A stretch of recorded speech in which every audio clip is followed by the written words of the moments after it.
executive authority of the county is vested in and exercised by a county executive committee. The county executive committee consists of A, the county governor and the deputy county governor, and B, members appointed by the county governor with the approval of the assembly from among persons who are not members of the assembly. 1793. The number of members appointed under clause 2B shall not exceed A, 1/3 of the number of members of the county assembly if the assembly has less than 30 members, or B, 10 if the assembly has 30 or more members. Subclause 4. The county governor and the deputy county governor are the chief executive and the deputy chief executive of the county respectively. Subclause 5. When the county governor is absent, the deputy governor shall act as the county governor. 6. Members of a county executive committee are accountable to the county governor for the performance of their functions and the exercise of their powers. 7. If a vacancy arises in the office of the county governor, the members of the county executive committee appointed under clause 2B ceases to hold office. 7. Section 32D of the County Government Act gives the governor the power to appoint, with the approval of the county assembly, the county executive committee in accordance with article 179(2)(b of the Constitution of Kenya 2010, whereas section 32E provides that the governor may constitute the county executive committee portfolio structure to respond to the functions and competencies assigned to and transferred to each county. Honorable members and our nominee, section 6(1) of the Act provides that the appointing authority shall, upon nominating a person for an appointment to which the Act applies, notify the relevant county assembly accordingly. Honorable members, pursuant to section 6(1) of the Act, and in excess of the powers conferred to the governor by article 179(2)(b of the Constitution of Kenya 2010, as read with section 32D of the County Governments Act, the county assembly received a message from His Excellency the Governor on the 11th January 2023, resubmitting the name of the nominee to the position of basic education, training and skills development, Madam Joyce Titus, who is before us.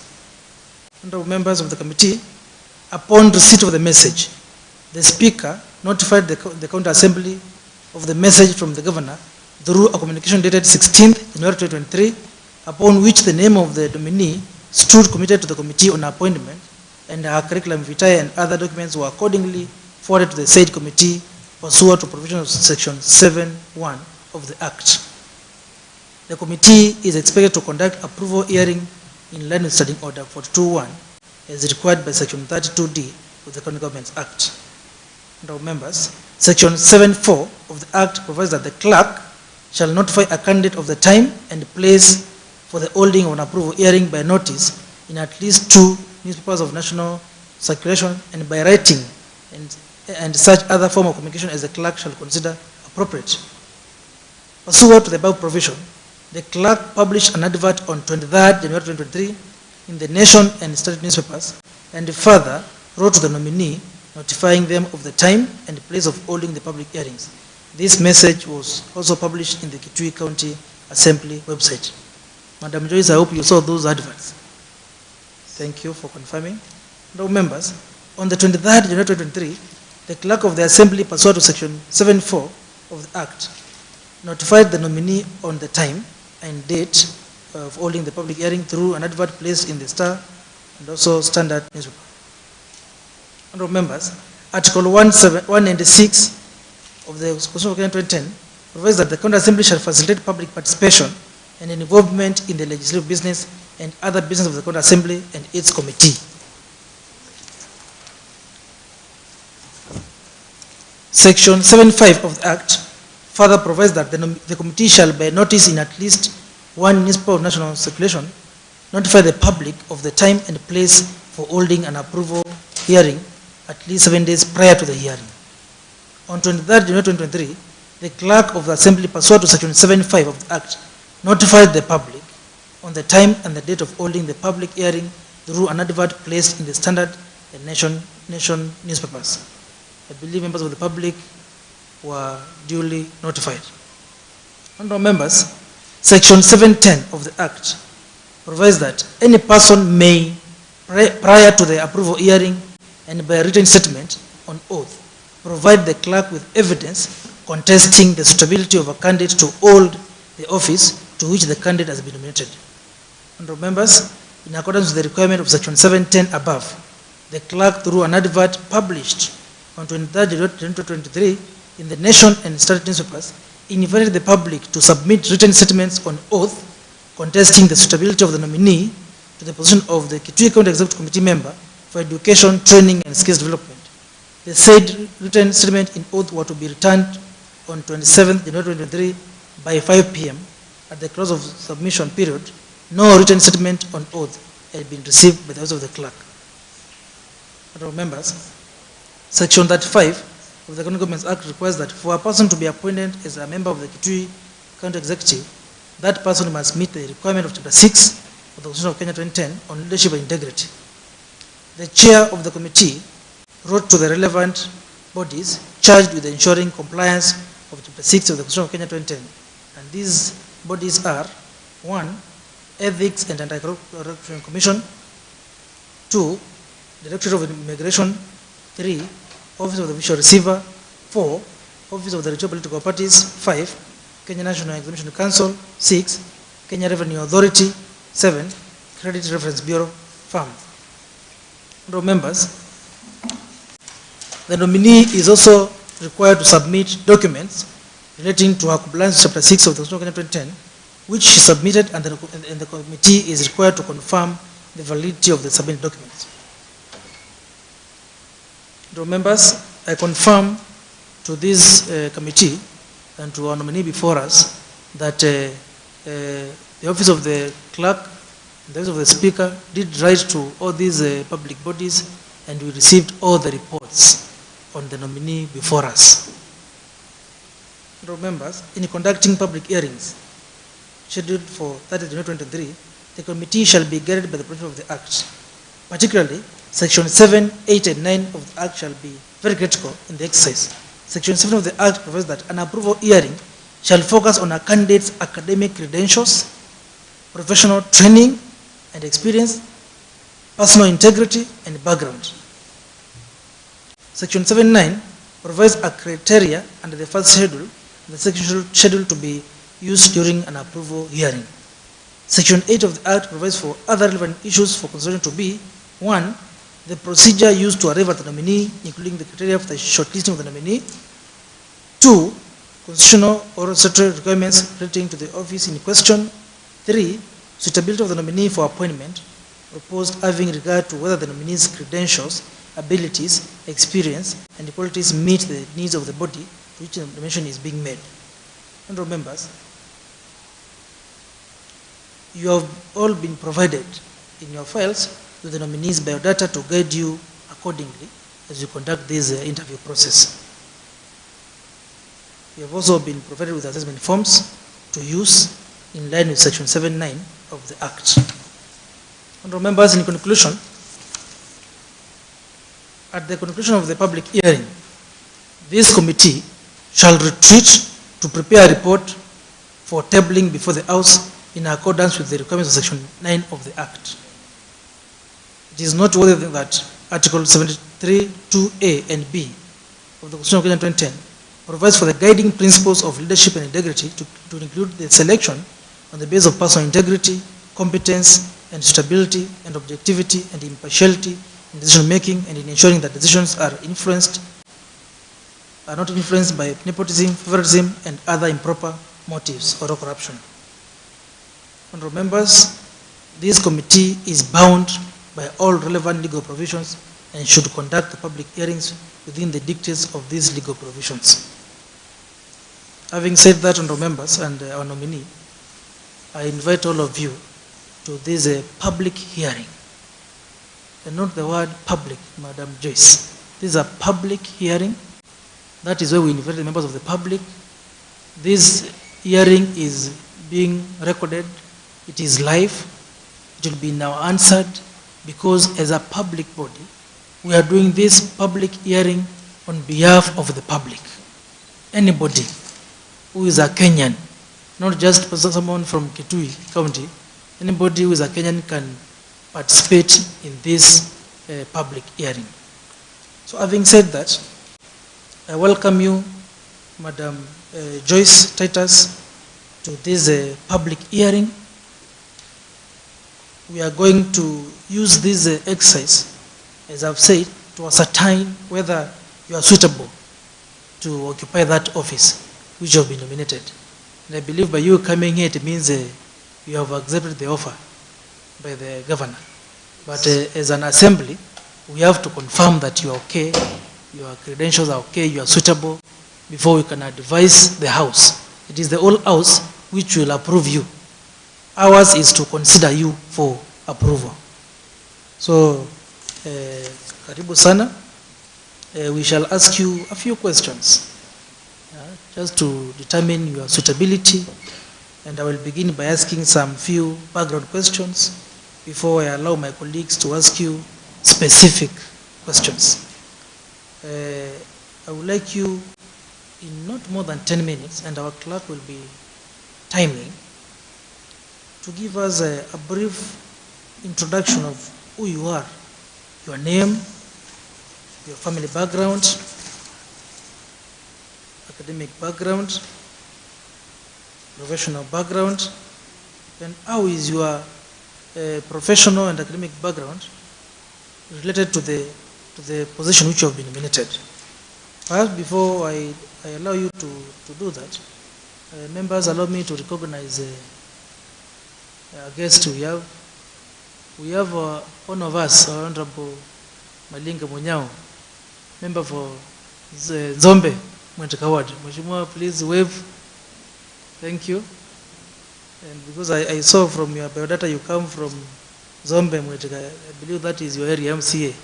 I saw that in the biodata. Mheshimiwa, karibu. The people of Zombe, Mweteka, are well represented. Allow me also to recognize Mr. Titus Masela, who is the guest. We have karibu sana. Is that your second half? Yes. Your partner? Yes. Karibu sana. Karibu sana. Yeah, so any other guests which you have, let us know. So now in 10 minutes, and the clerk will explain to you how the timings are being done. Take your time, Madam Joyce. Tell us, we want to understand you. I've told you these are public hearing. We want to know who you are. Remember, you are going to occupy a public office, and you'll be responsible for so many Kenyans, not just the people of Kitui County. So we want to understand you. Who are you? Yeah, your background, both in academics. If you want more time, I'll add. I want you to explain to us so that we understand fully, and especially we want to know how your academic, professional, and work experience is related in that position which you have been nominated, or how it will help you perform your duties effectively in that position. So, Madam Joyce, karibu. Before you start, clerk will explain to you how the timings are being done, then you will be able to start. Thanks, Honorable Chair. Madam Joyce, if the Chair directs that you answer within a given time frame, you will be timed. As you start, for example, you are set 10 minutes, the green bulb will be on. As you proceed at around 7 minutes towards the closure of the time given, you will get a warning, which will be yellow. Then once your time is over, then you will be as good as being told to stop by that red light. I hope that's clear. Then we start by having the green light on. Thank you, Honorable Clerk. Madam Joyce Titus, you may begin. Thank you, Honorable Chair, and the members, other members of this great committee. I'm glad that I've been given a chance, an opportunity to share this interactive session with you. I want to believe that we are going to enjoy together. I want to start by saying my name and where I come from, my education background, my profession, and everything about me, myself. My name is Joyce Titus. I come from Kitui East Sub-County, Zombe Mwitika Ward, Kasongoni Village. Joyce Titus was born and raised in a small village called Way Village, and a sub-village called Changulu, small village. That's where I was born and brought up.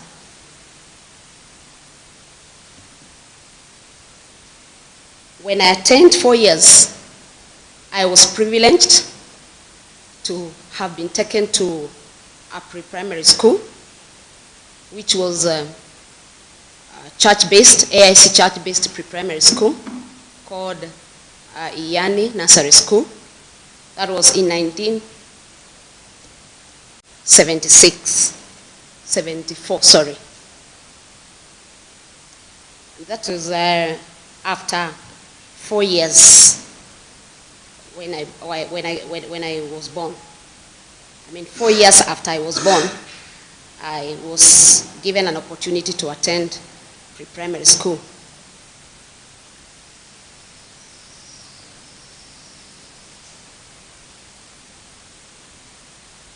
At my pre-primary school, I met a very caring and understanding pre-primary school teacher, Mrs. Madam Kavivi Mutovi. She's still alive. I'm proud of her.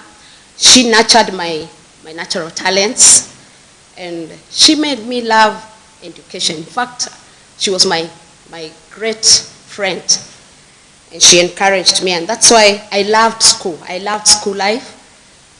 I remember some children used to cry when they are taken to pre-primary, but personally, because I loved my teacher, she made me love school, she made me love the school environment, and it was well with me. I went through pre-primary for 2 years, and when I was 6 years, in 1976, I joined class 1. I joined class 1 at Way Primary School.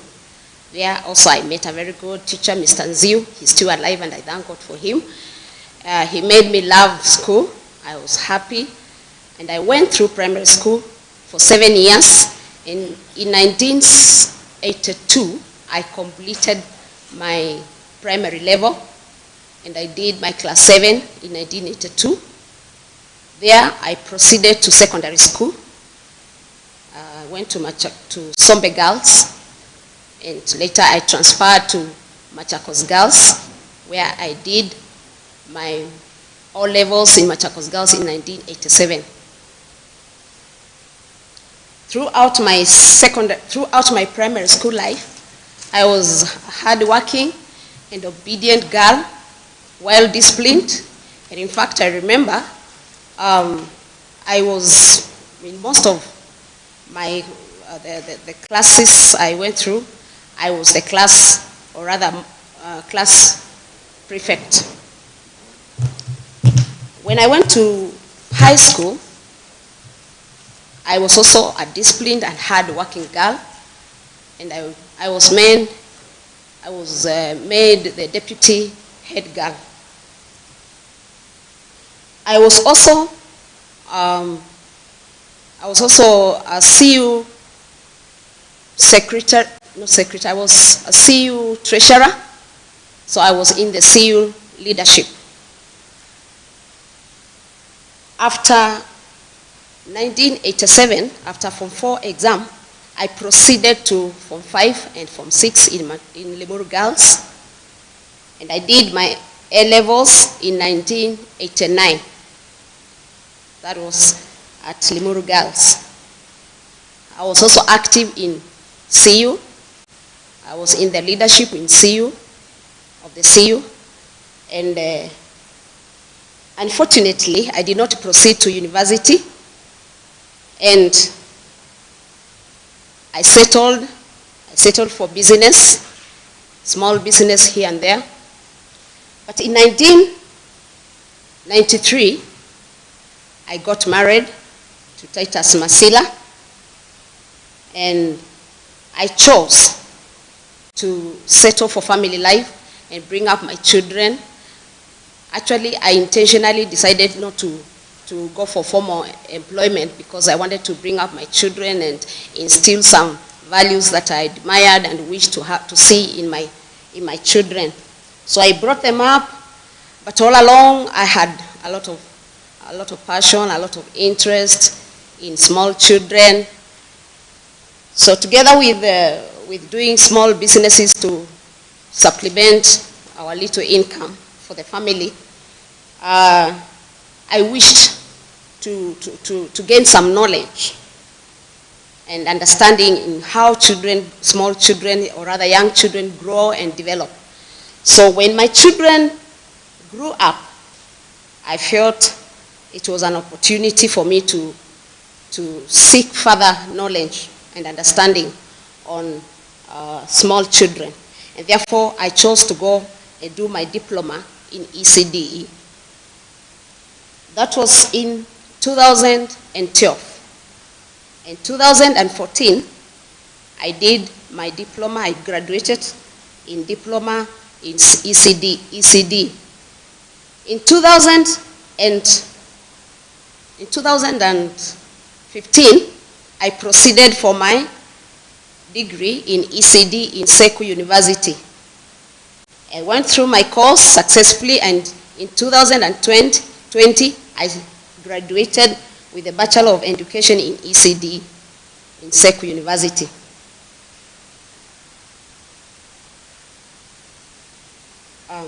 My work experience. As I have indicated or said, between the time I left school and 2013,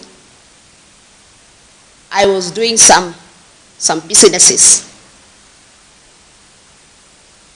But after A-level, that was in 1989, in 1990, I went to Makueni County and I used my Form 6 certificate and looked for a school that was St. John's Malivani Secondary School. We began that school together with the then principal and other teachers, and the school was established in 1990.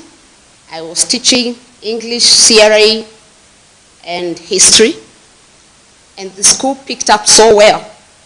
And even today, it's a big school. It's one of the big schools in Makueni County. I taught in St. John's Malivani Secondary School from 1990 to 1991. I moved from St. John's Malivani Secondary School and went to Sombe Girls, where I taught in 1992 for 1 year. Then later in 1993, I got married to Titus Masila, and then I settled for family life, brought up my children, and without repeating, in 2012 is when I joined ECD, went for training, proceeded until I graduated with my degree in ECD in Seku University. I think I'm done. I can add you more time, maybe to tell us how you think your educational background, professional background, work experience is related to this position of being nominated. I'll give you 5 minutes. How do you think it's related? Do you think the governor made a good decision to nominate you in that position, that docket? And I'm happy that you have said your passion for children, especially where you made a personal decision to even not go to work so that you take care of your own children. So it means that passion started even at your home level. Yes. And you have told us how you also went to this school in Makueni and how you also have been teaching in Zombe that work experience, because as a minister for education, training and skills development, it is true that you'll be dealing with young people, especially children, but also you'll also be dealing with the other young people at the polytechnics. So how do you think your work experience is related to the position which you've been nominated? Thank you, Honorable Chair. My work experience, as I have said, I've been working with small children, the little angels, and I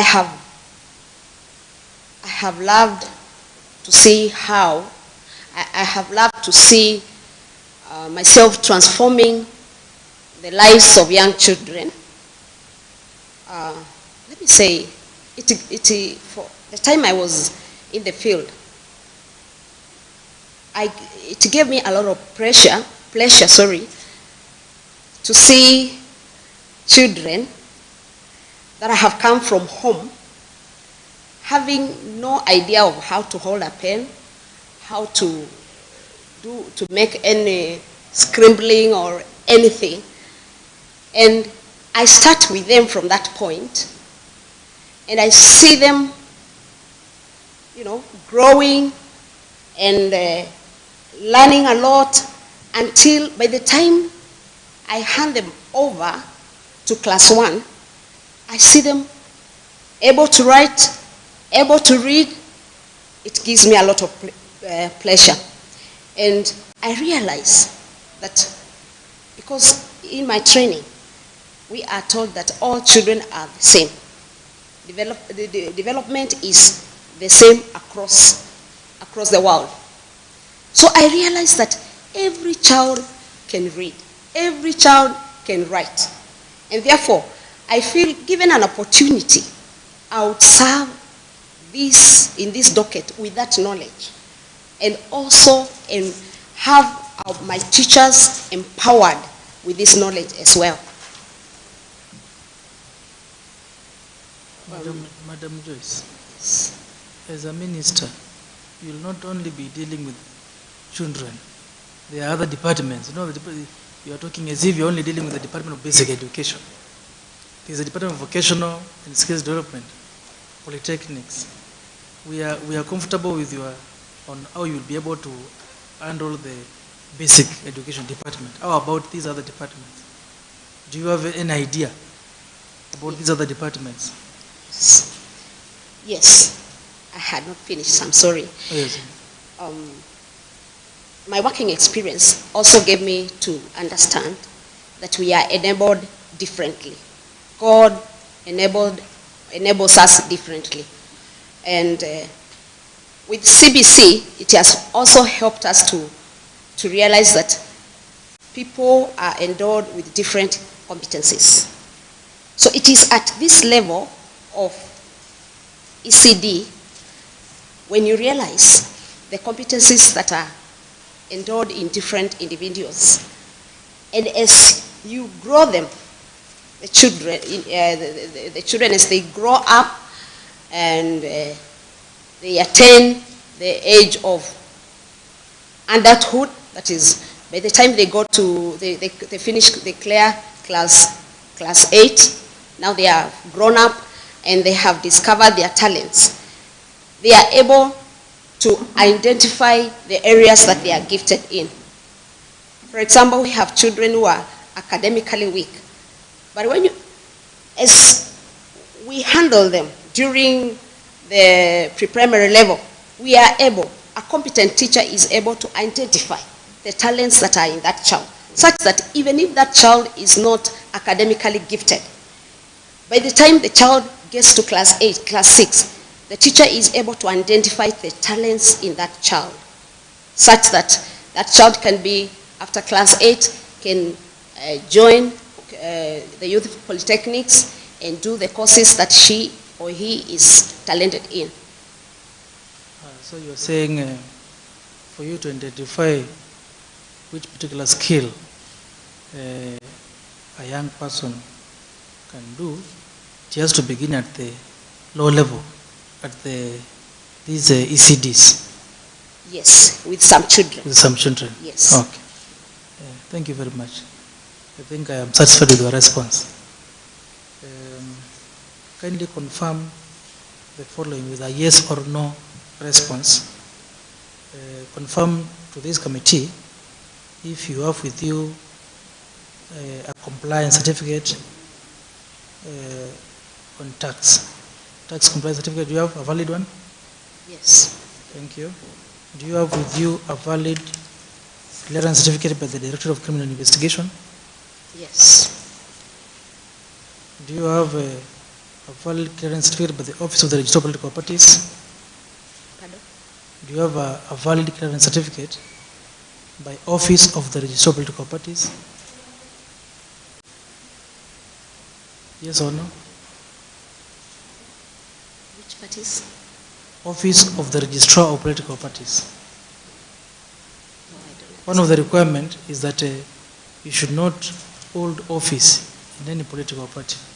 Rather, I can rephrase, are you an office holder in any political party in Kenya? No. Okay. Confirm if you have valid clearance certificate by Higher Education Loans Board. I have it. Confirm if you have a valid clearance certificate by Ethics and Anti-Corruption Commission, EACC. Yes. Confirm if you have a valid clearance certificate by the Credit Reference Bureau, CRB. Yes.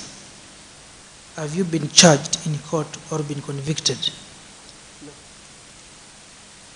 Or even mentioned in any investigatory report? No. So you are as clean as cotton wool? I guess so. Or clean as snow? Yes or no? I'm clean. As clean as snow? Yes. Thank you. Do you hold dual citizenship? No. Then lastly, kindly give us a breakdown of your net worth.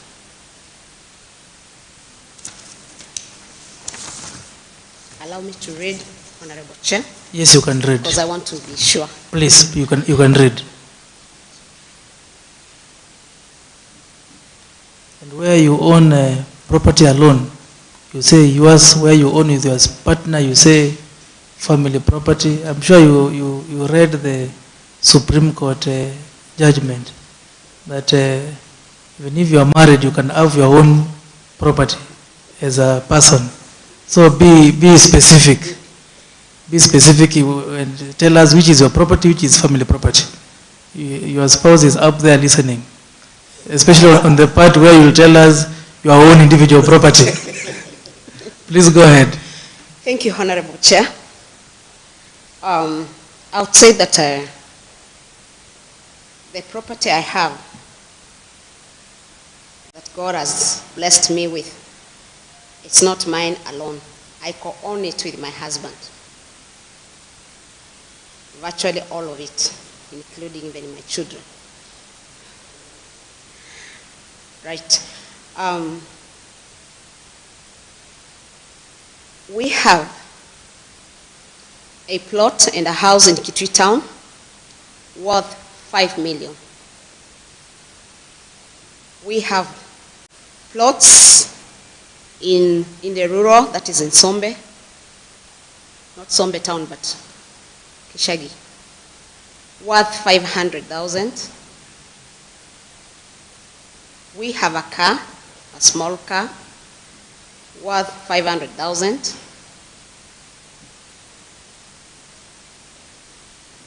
We have livestock, because we are Africans, goats, sheep, cows. They are not many, but at least they are worth 250,000.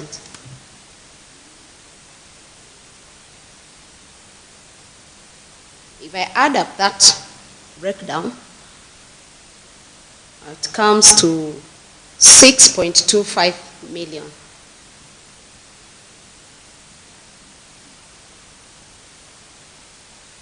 Madam Joyce, Yes. do you live in the forest? You haven't told us whether you have a house What is the value of the house, or you live in the trees? Sorry for the example.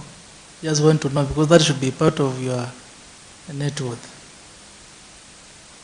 The one in the rural? Wherever you can be having homes all over. I don't want to restrict you to rural. Maybe you have another one somewhere. Yeah, because I had quoted the one in town. That is plot in Kitui town worth 5 million. Plot and house. Plot and house, okay. Yes. What about in Zombe? You stay where? You stay in the church or in school? What is the approximate value of that house? My house in the rural, it's a small one. It's worth 200,000.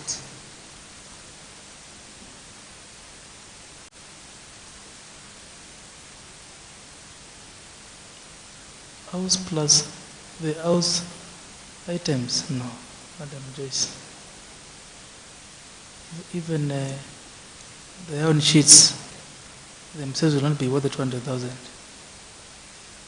I was talking of just the house, the structure. No, net worth is all your property. If I come there and say to sell everything which is there, will I get 200,000? Even chicken, if you have utensils, the net worth. Because after, in case you succeed and you are approved and appointed, the next thing you are going to do, Madam Joyce, you are going to fill the wealth declaration form. If the same does not conform to what you are telling us here, you will be in problem. So tell us your net worth. If you don't know, we can give you one day, then you submit a sworn affidavit through the office of the clerk of a detailed summary of your net worth. So is that better, or you are okay? You can tell us now. Honorable Chair. Yes. If I'm allowed, I would say that I can do some rough estimate. Yes. Give some rough estimate of the little property that I have, house property. Because my livestock, I had quoted like it's worth 250,000. Yeah, livestock is 250. Yes. Car is 500. Yes. Plots in Zombe 200,000. I'm interested in your home. In your home in Zombe. We shall be doing lifestyle audit on you to know how you shall be faring after, in case you become the CC. So we want to know. We want to understand your lifestyle at home. I would want to confess. Yes. And say that at home, yes, I have a very small house because I stay there alone. Yes. My children are grown-ups. Yes. They are away. Yeah.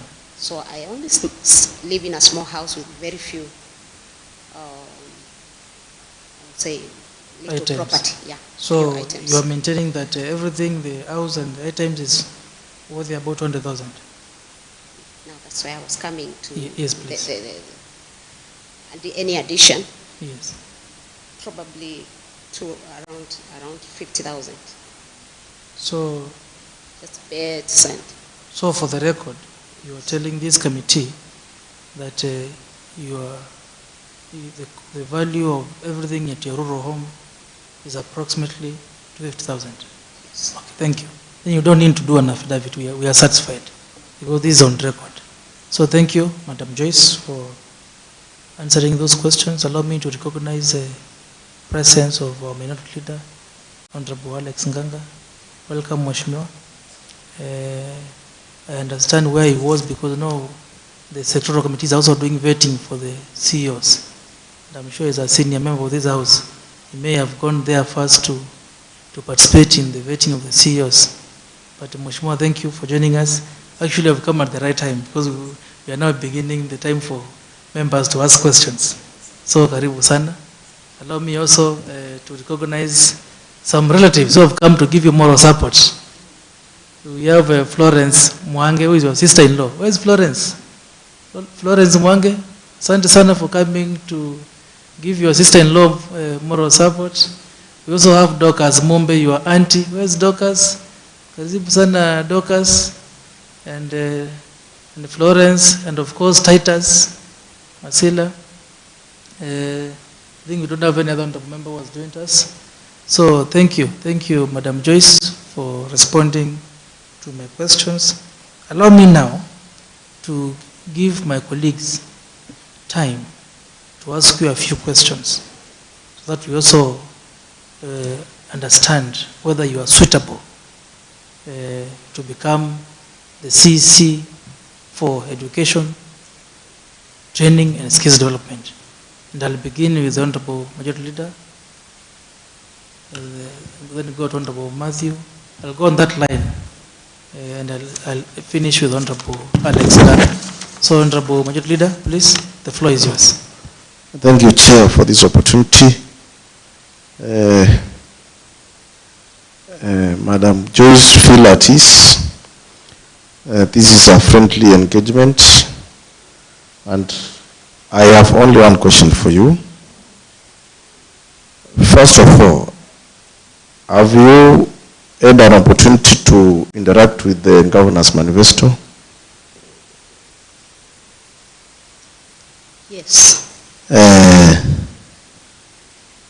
What is there which concerns your dockets?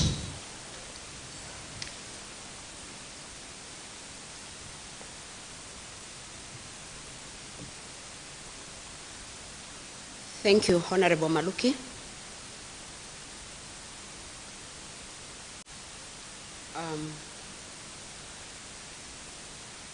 I have had an opportunity to go through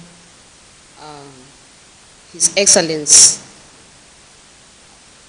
manifesto concerning the Ministry of Education.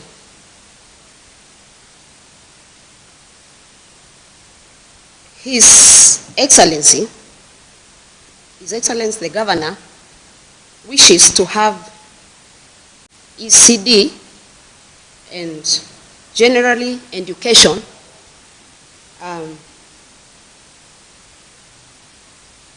to improve education in Kitui County. And that is why in his manifesto, he commits or he wishes to do a few things, like construction of ECD classrooms in every public school, construction of ECD feeder classrooms, confirmation of ECD teachers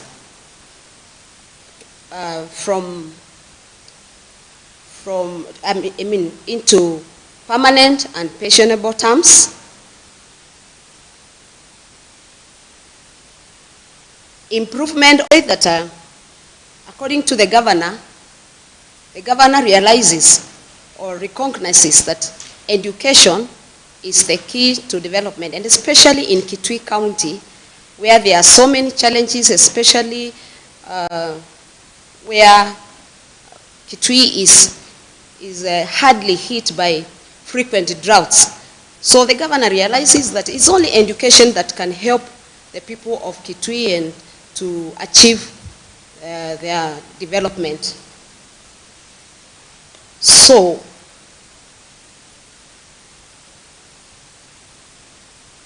I wish that you... Thank you, Madam Joyce. I wish you all the best. Mr. Chair, I'm done. Thank you, Honorable Harrison Maluki. Honorable Matthew. Thank you, Chair. Mrs. Joyce, my question is, what is your opinion on the school feeding program? And what, if, in your views, what are the plans you can have as a minister? Thank you, Honorable Matthew. School feeding program is very important in ECD programs. For the time I have been working in the ECD, I've realized that there are some should. 180 million.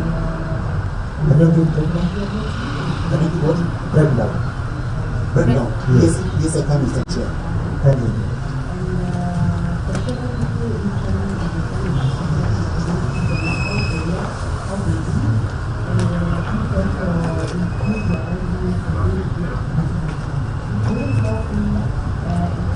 The Governance Service Delivery Unit and Public Communication.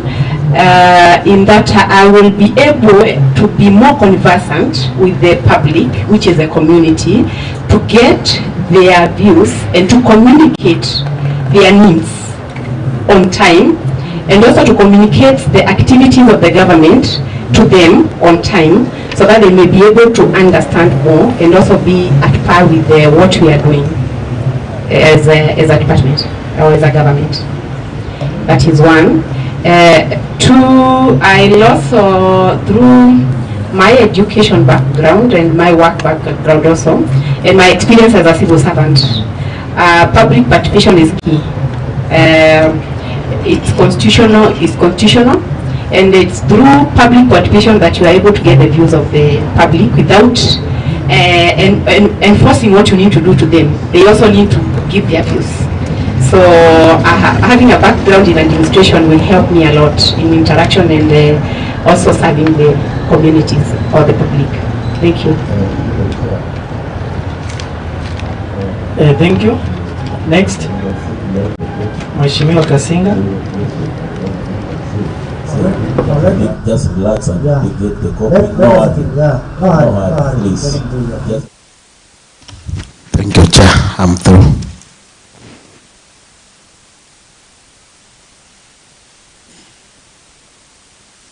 Thank you, Honorable Matthew. Honorable Hussein Mwandia, please. Thank you, Mr. Chair. I told you I had no interest, Mr. Chair. Mr. Chair, allow me to ask Madam Joyce Titus. Madam Joyce Titus, are you the same person we vetted on 16th December?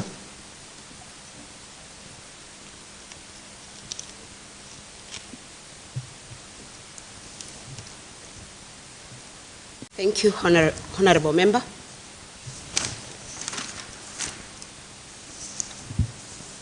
It was on 16th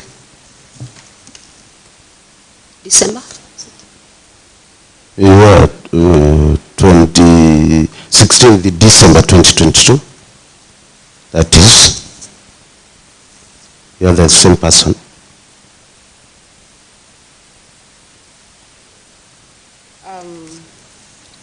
You vetted, this committee vetted Joyce Kasioka Masila. Yes, Joyce Kasioka Masila, not Joyce Titus. Thank you. Second question. In your own understanding, what leakages or what are some of the collaborations that you foresee or you expect which will be between your ministry and the national government, which will enhance vocational training? And through your experience, you think is going to add value, is going to kickstart this new department, this new unit, to be able to deliver on what the governor expects you to do or what the county government expects you to do. What is your experience going to serve in this new appointed unit that you have been given? Welcome. Thank you, Honorable Titus. Through the chair, I'll answer. I've served in government for almost 10 years, so I have a wealth of experience and being a senior government officer as well. And I forgot to mention that I've also gone through trainings through the government institution, Kenya School of Government. Several of them have gone through the senior management course and the strategic leadership program. In my new position, what I'll do differently, or how will I do it differently to make a difference, or from the experience that I've gathered, is that as serving as a civil servant, I've noticed that performance contracting works if done well. And if we have infrastructures that we can sign performance contracting, there's a department for that, that's for sure, for performance contracting, and government service delivery literally will have to work hand in hand with other departments so that they can be able to deliver the governor's manifesto and also serve the county. The signing a performance contract with senior managers will help in gaining more from them, and junior officers having work plans. This will help in a way that we will be able to deliver the services in time and effective, since all departments, all officers will also be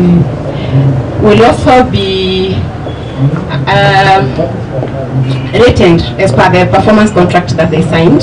So service delivery will be effective, more effective than when there is no performance contracting, and where there are no work plans. Having no work plan means that you start from anywhere, from any direction, going to any direction. But having a work plan, you know, from January, this is what we are likely to do. And if there's public participation, is supposed to be done this, budgeting is supposed to be done this, and when. So it will help in delivering the services better than when there's none. So I'll aim to having a very strong rapport with other departments so that we can be able to deliver that. Thank you. Increasing day after day. I don't know whether it's because of our moral values that are decaying or what. But it is true, it's a fact, and it needs to be addressed. These young girls who are dropping out of school because of early pregnancies, if I'm given an opportunity, I feel that I have a solution for them. And the solution is not far. In Kitui County, we have put measures in place to address the issue. We have our youth polytechnics, which are distributed across our 40 wards. In fact, some of the wards have even 2 youth polytechnics. So when these young girls drop out of school, they give birth, it is not over with their lives or their future. Their future is not doomed. They can be given another chance, another opportunity. Therefore, because we have polytechnics all over, they can enroll into these polytechnics where they will have an opportunity to acquire skills for their economic development. And with the children that they are giving birth, the small children, sometimes it can be hard. Their mothers might decide, no, we are tulikulea na tuletee mtoto tukulele. So the girls might fail to understand where to take the children. But the county government of Kitui has a solution for that. We have childcare facilities, childcare centers.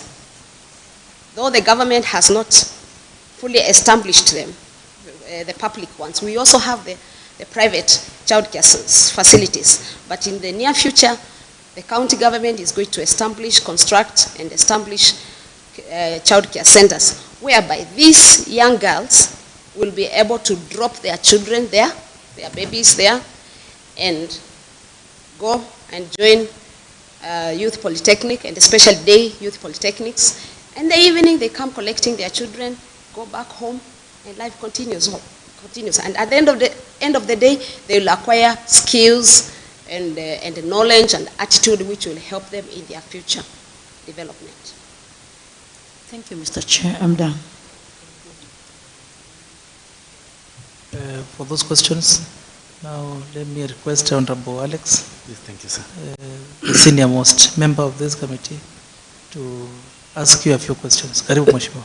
Thank you, sir, and thank you for acknowledging the busy schedule your assembly has today. We have to keep on hopping from one place to another, so that we do the due diligence and make sure we are classified as the best assembly. Thank you. Madam, in your body and the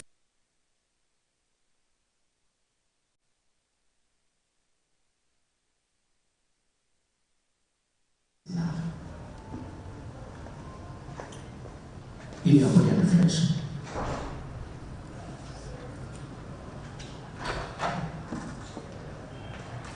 Yes or no? That's the questions. Yes. You have. What would you explain to this committee while you're back there?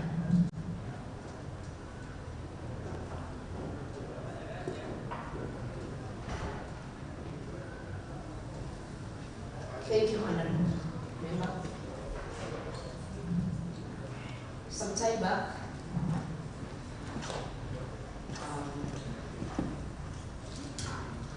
this body, this spirit, and this soul sat before this committee. But the name was a different person. Today, the name Joyce Titus is the right person who is being created. So, are you insinuating that at one point you sat before this committee by your body and flesh to represent a different person?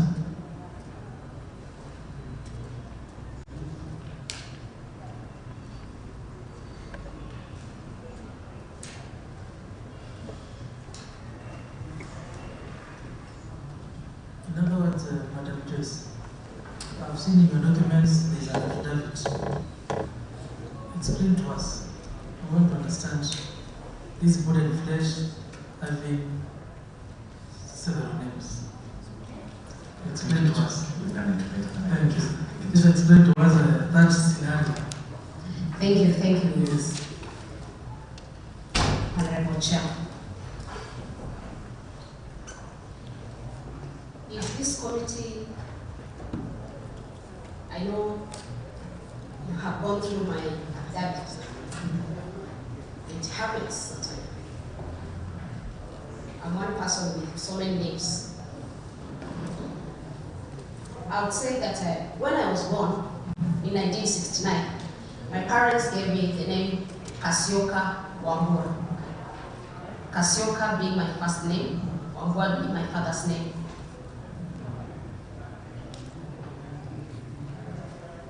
When I went to secondary school, I grew up, I'm a Christian, I'm a pastor also. And when I grew up and I was converted, I went through baptism. I was given the name Joyce. So I became Joyce Kasioka Wambua. We are human beings, and at one time or another, our preferences keep on changing. So, during my adolescent stage, because I'm a girl, rather I was a girl then, my preference changed, and I felt like dropping the name Kasioka.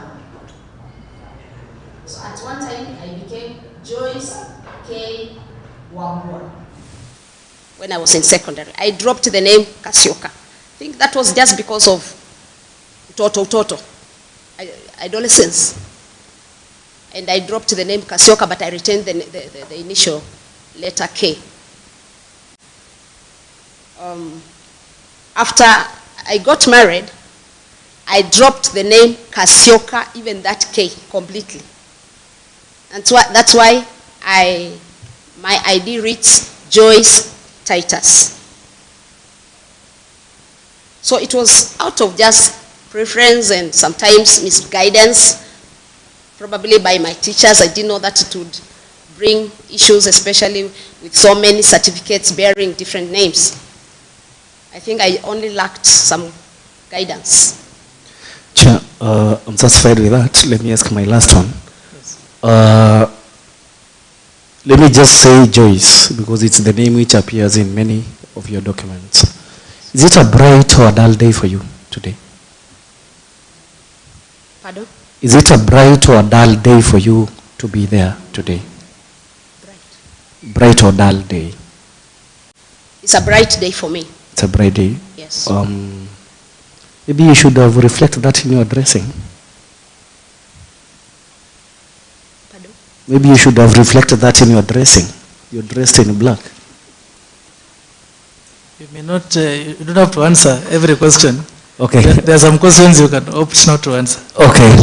I stand guided, Chair. It was a provocation. Madam Joyce Titus, Yes. I'm satisfied you appeared before me and my colleagues by the chair here.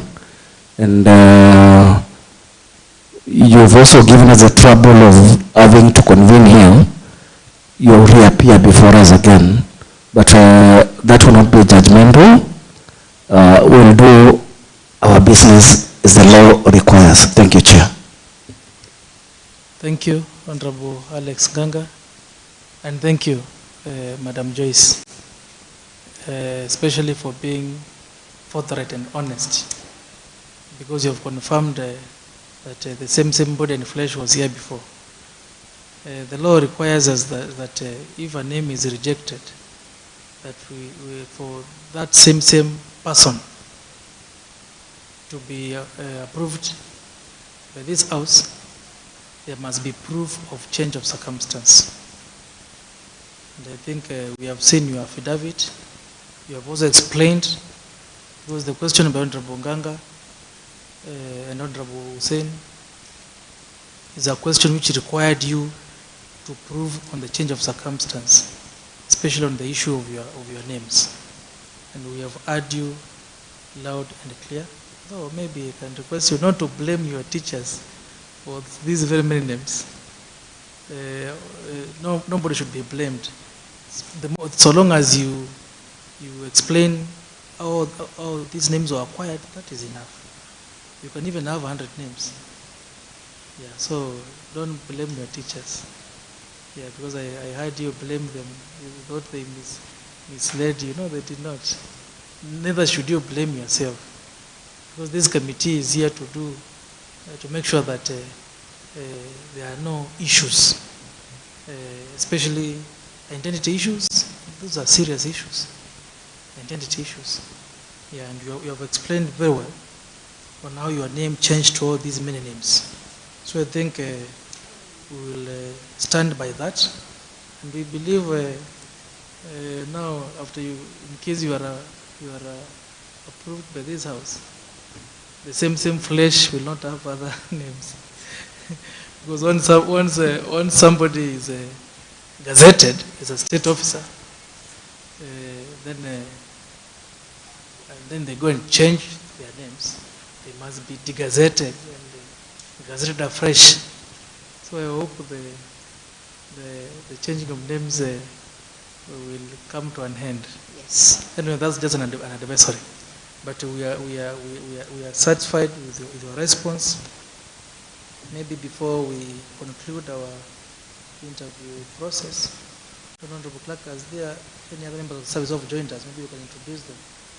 But we don't. When we were continuing, I saw Honorable Erastus Kampuno. I think he has left. He also came to witness.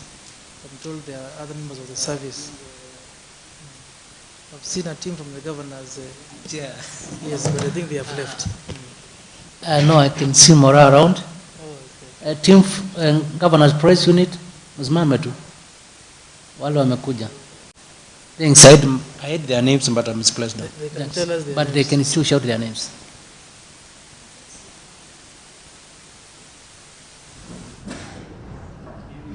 Thank you, Chair.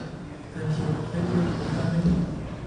Madam, please, I'll give you 5 minutes to convince us why we should approve you. I not reject you. 5 minutes only. Just convince us. Why you? Why Joyce Titus as the nominee or as the cabinet minister for education, vocational and skills development, and not any other person? Why you? Please convince us in 5 minutes. Thank you, Honorable Chair.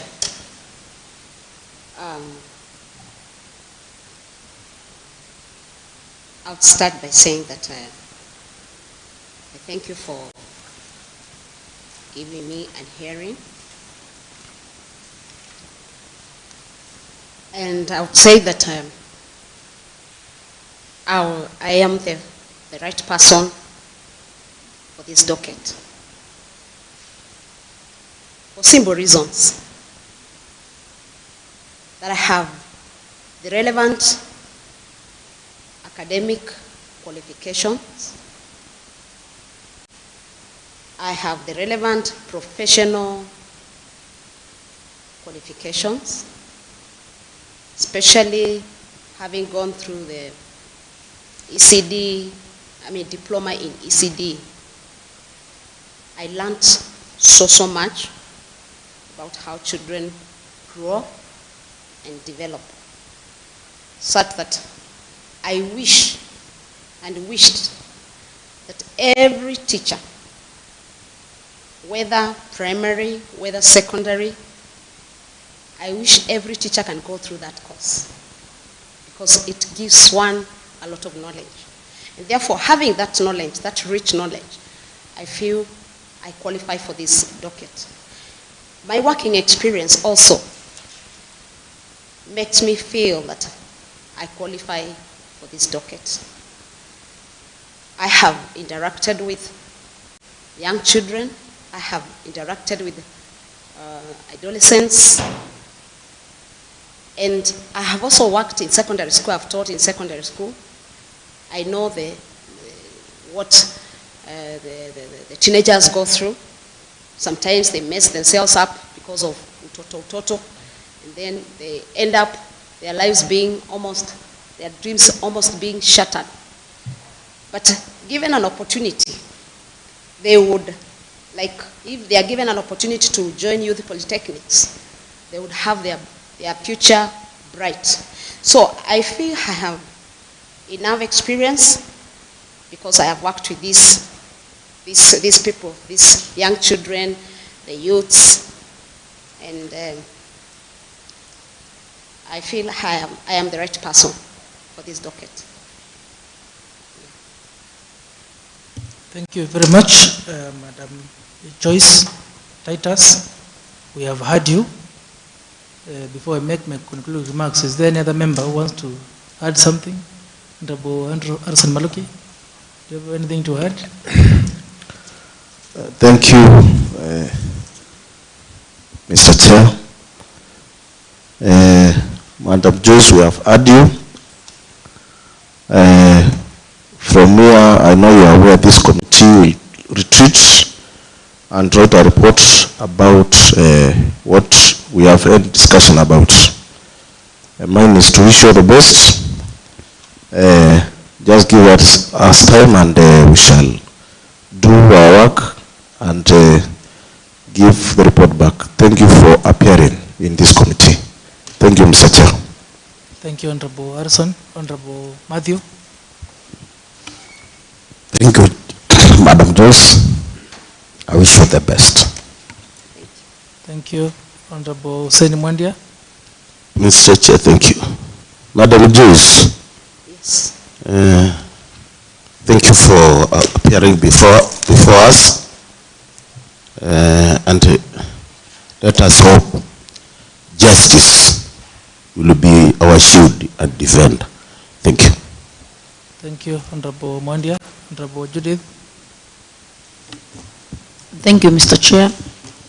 Same thank you, Madam Joyce, for coming today. I wish you all the best. Thank you. Thank you, Honorable Alex Nganga. Thank you, Chair. They say very unlikely luck will strike twice. Thank you for getting lucky for the second time. Thank you, Honorable Alex Nganga. honorable members, allow me to thank all of you, members of this committee. Just to echo what Honorable Warson Maluki has said, vetting is a process. Don't expect the committee to be done tomorrow or the day after tomorrow.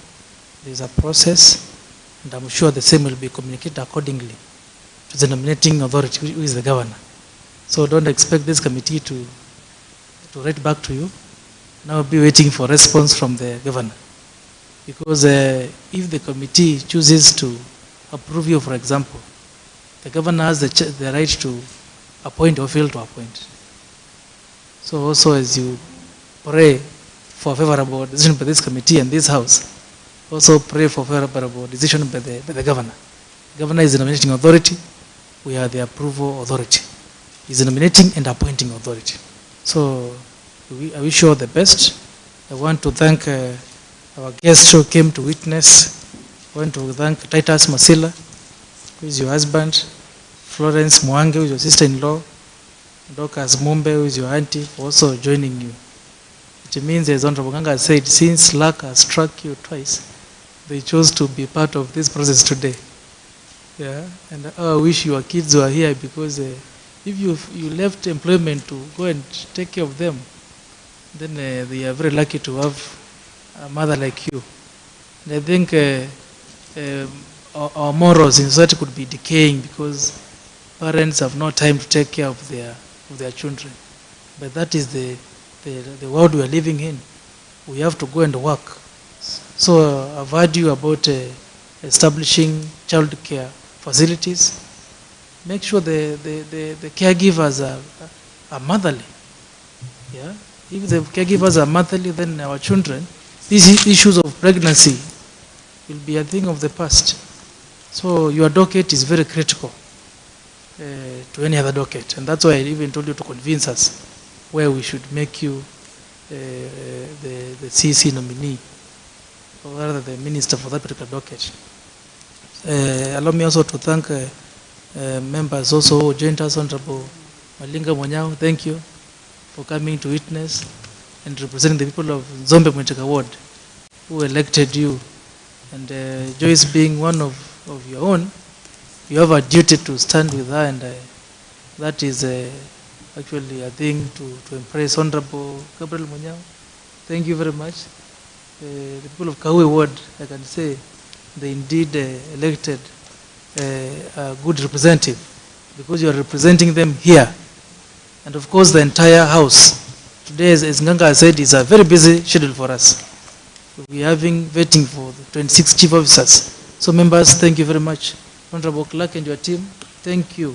Thank you very much for the wonderful job which you have been doing, because it is not easy to do this the way we have done it.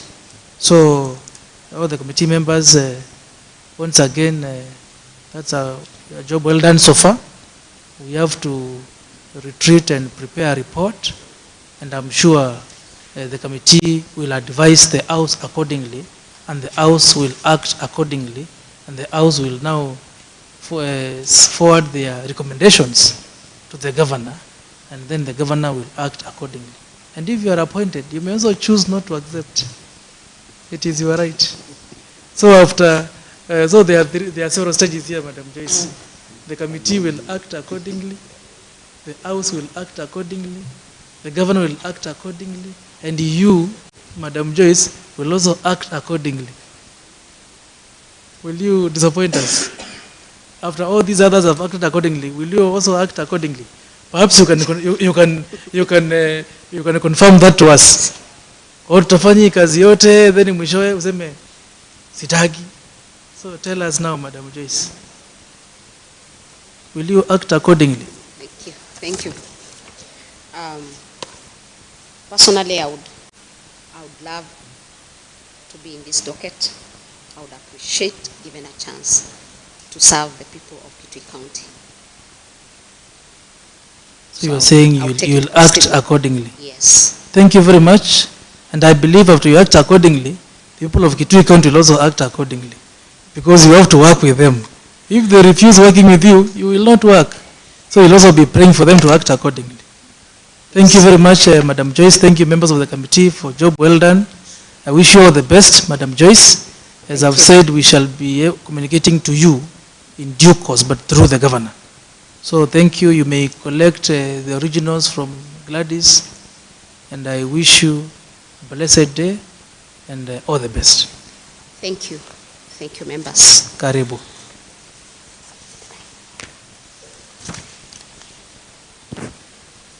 I wish you a good day. Thank you. You too.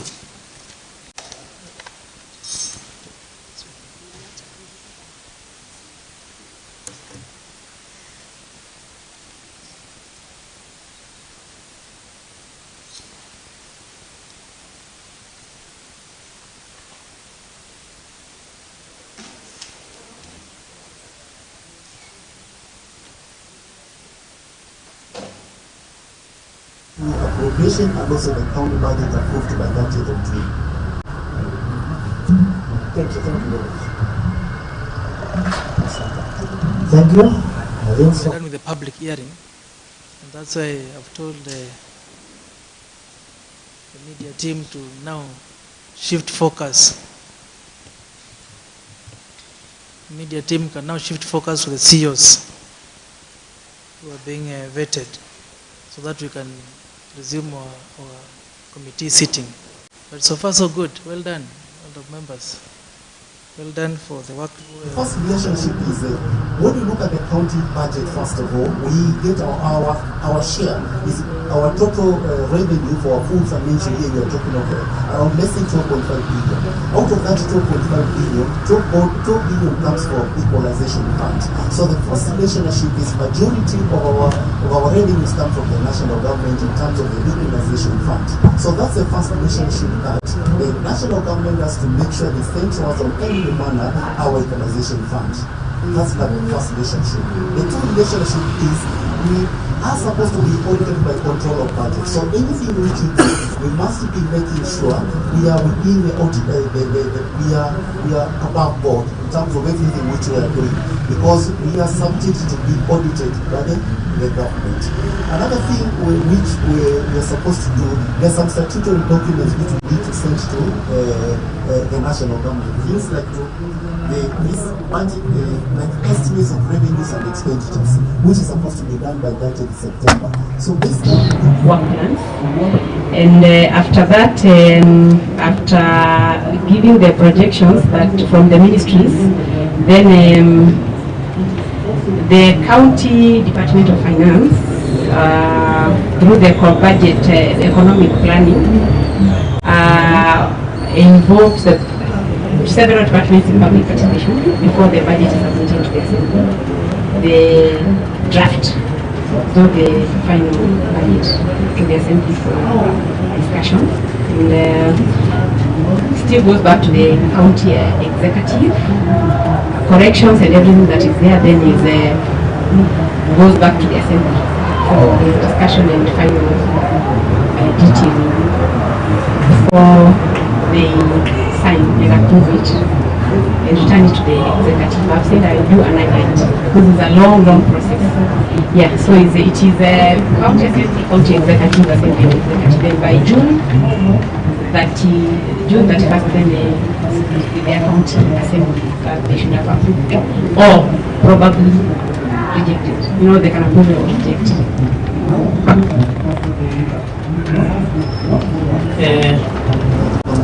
What is the population of that county? What's the road or the level of development of that county? Are there special needs of that county? So all that is factored into the equation, the revenue sharing formula, which now determines how much is a county supposed to get. So it's a very important bill, because it really determines ultimately how much each county is going to get. Thank you. Yes, Mr. Monube. I think you're serious guy. You're serious guy in terms of planning and issues, the budget and monies and all that. By the way, do you know your FC? Who is your FC? Yes, I know my MC. Honorable Makantino. You got so serious on these issues of budget. Now, yes, I've heard all the time when you talk about governance manifesto, talking about how you plan for the department and all that. but I've not heard you talk about the people you'll be working with. How safe are they in your control? And how are you planning to motivate them? What's your plans about the staff welfare? Any attempt to do the people issues, especially in where I've been before, is always key. I think in terms of reaching an employee, for me to rise all the way to director, the key, first of all, was looked at over and above my performance on the key objective of the people. So people are very key. I know I have a team reporting to me, and one of the things I do to motivate them. The agriculture sector is in my department, because that is not the department that is dealing with agriculture. It's a department that is helping in achieving the manifesto, making sure that its 16-point agenda have been actualized.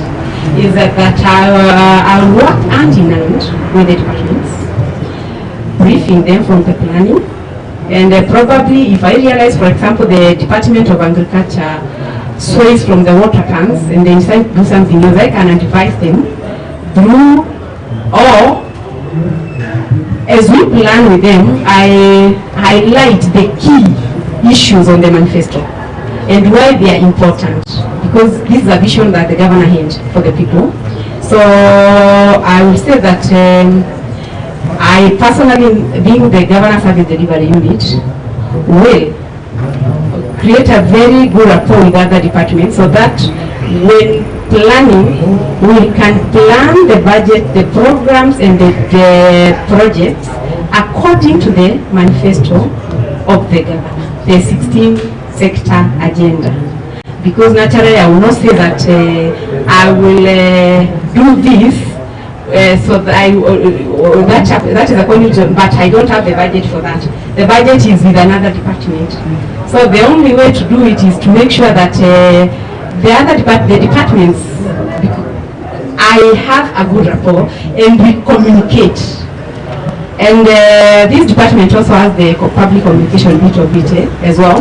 So I will communicate to the public on the manifesto, what is there, and to the departments as well. So I have to be in close relation with the rest of the departments, so that from planning to budgeting, they go according to the manifesto of the government. Thank you. Honorable members, I think we are... Okay, sorry, maybe I've got a good brief in terms of the language to be used. I'm sorry for that. What I mean, Honorable Chair, is individually, I think what we can achieve as a team is more. The synergies if we all work together as a team.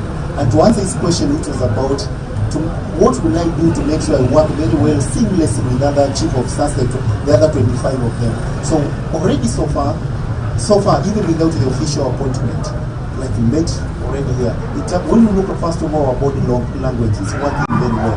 When you look at the respect among us, it's working very well. I know in the Department of Finances, they will also see Nominee in finance of meeting in other forums. So one of the things we do is to make sure respect and to make sure we all pulling together. If we find, for example, there's a certain geographical location, a part of a certain ward or a certain constituency where they need something, and I cannot achieve it as a person alone, but it is part of the governor's manifesto, the need of the county. So I'll work with my fellow nominee appointed, so that will make sure we succeed. So I'll work with the teams with a lot of respect. I'll engage them, I'll listen to them, and we'll discuss for the overall benefit of Kitui County. Thank you. Another follow-up question? It's a bit of follow-up question. Bwana Masila, I know you know Kitui County very well. You know Kitui County very well, I believe so. So maybe can you tell me some of the minority communities in Kitui County, and as an economist, how are you planning to make sure that they are also catered and they are comfortable? Yes. Thank you, Honorable Chair, for that question. Today in the meeting, when we were there, I think I met one of the CEOs, Nominee called Kabunda, and he said, I come from a minority group. That's what she said. Well, I don't have facts to verify. She says she comes from Tharaka. That's what she said. I said. So she gave you a leakage somehow. No, it was unknowingly. Yes, thank you, Honorable Chair. Yes, I think that was. Was it a setup? Because it came from somebody from the records. Sorry, Chair. Well, can I call it a setup? That the person or the nominee who asked me that question and the member of County Assembly, they all come from one ward. I think we are. Thank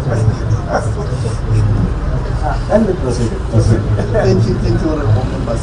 So to me, that's what she said. She said that she had to represent a minority group in Kitui County. So she said that I will stick to my mind and I said, okay, I was busy reading my documents that she was discussing with someone else. So from what she said, maybe I'll have to do a lot of economic studies first of all to know. But of course I'll engage honorable members and other to know whether that's a minority group. But ideally, in terms of minority groups, we need to support them. But when Chair, basically it seems Masina doesn't know some of the minority communities in this country. Alright? That's something you start learning going forward? I know Kitui County, I know Kitui County. When I look at let me answer please. I look on the chair. When I look at the governor's manifesto, the part which looks specifically at the minorities is on the sector to deal with, is on the part which deals with women, youth, and people living with disabilities. That's how in his excellency the governor's manifesto, he has portions a certain item which will look at the women, youth, and people living with disabilities. How, in my planning, how will I really work? Number one is to make sure I follow the principle of equity. The principle of equity, and it's actually very well defined that, for example, not really equality, but equity. Maybe there's some, I'll give an example, for example, where some of the areas I've gone. I've traveled from Garissa all the way, from Windy all the way to, when you're going to Garissa. And what do you see? You see some of those people suffering from acute water shortage. So when you feel that we need to do something like that to help those people, then I think that's a very, but that will also come from the other chief officers and His Excellency the Governor. I'm also going towards Otomo because you have to do whether Kitui County. I studied in Charles Wanga, which means I interacted with all those boys from all those areas. But just to answer you, honorable member, is I'll be very keen to make sure that people who are disadvantaged, people who we are coming as minorities, we really look keenly into terms of their interests. Thank you, Mr. Maluku. Maybe, through the chair, I just wanted to assist our CEO. And of course, that's a colleague. That you answered it very wisely, because you haven't mentioned any minority group. Then, of course, I want to assist together and say that all communities are minority, except the Kamba, which is predominant in this county. But you see, you can't say it, but that is the reality.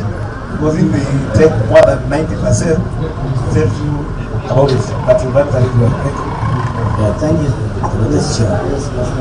Our CEO, I think you have repeatedly said about His Excellency, and I'm aware in Kenya we have 47 governors, but you haven't mentioned the governor you are referring to. You are just saying His Excellency manifesto. So maybe you are talking of another governor. So please, can you clarify that? Apologies, honorable members, for that oversight. Thank you, honorable Masaku. In all the discussions before this committee, I've been referring to His Excellency, the Governor, Dr. Julius Mayanja. Thank you so much more. Mr. Chair. Mr. Patrick, I've seen you have elaborated very well as far as staff welfare is concerned. Now, in our Kitui County, now as an economist, and if approved, to be the chief officer in that department. We have been having problems on county assets. Which is the most important aspect? Saving aspect.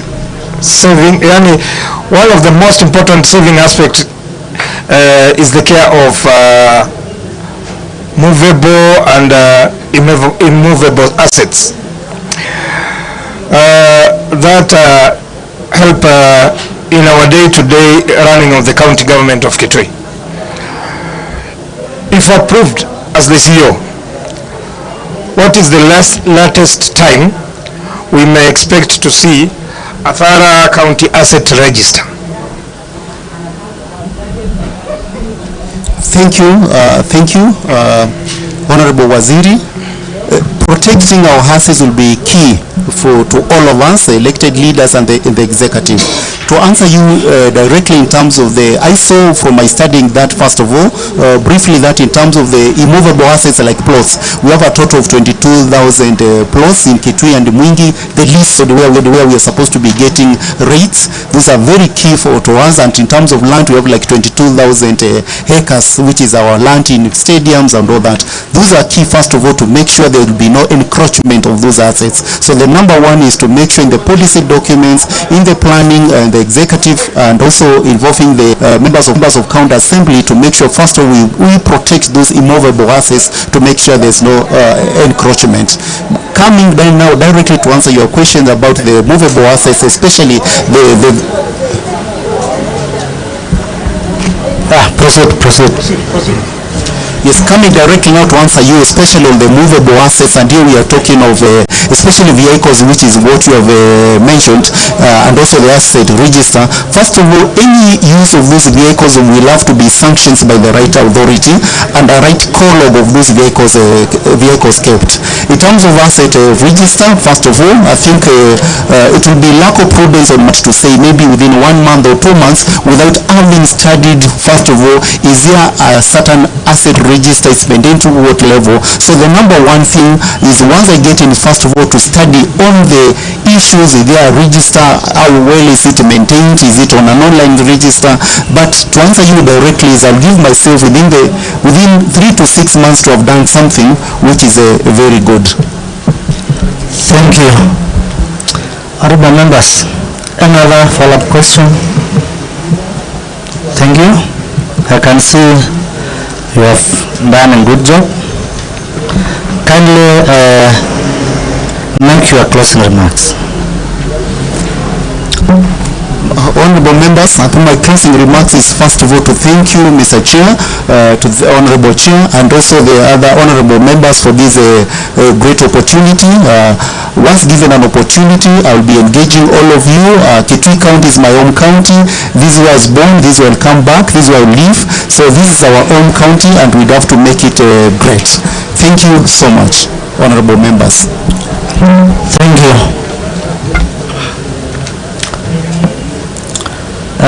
Honorable members, our nominee and members of service, allow me to once again thank you for your teamwork, humility, and adherence to all protocols that were set throughout the vetting exercise.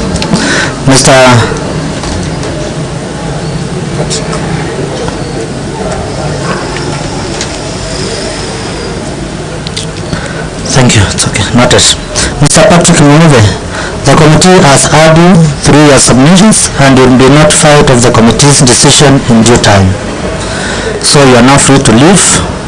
We wish you all the best. But kindly, before you leave, confirm whether you have your documents back, especially the original documents. Thank you so much for your time. You are now free. You can leave. Thank you, Honorable Chair. Thank you, honorable members.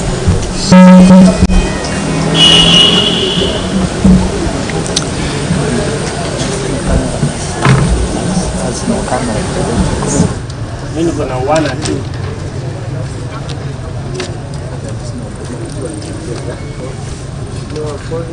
Yes. You can see your seat here.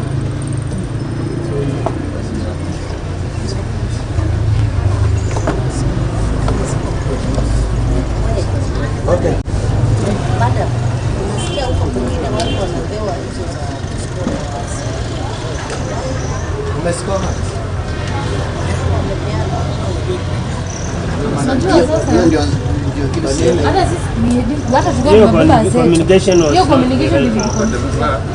what we do is we want we're not giving class, but what you're doing in your book here, you just note like we're not the parts about because to get a report so that it's very easy, but So the same. I like it.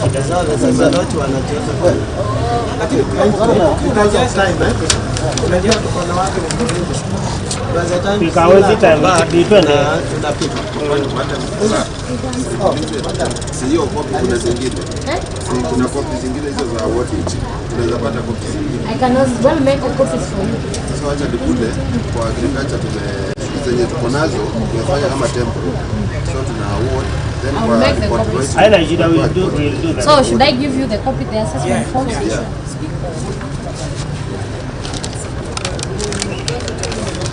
But usipige picha. Tunaambiwa usipige picha. Nampea tu kijana tunampea piga picha. Kulikanya assessment form. Just copy it. Copy the so hiyo ni yako tu. Hata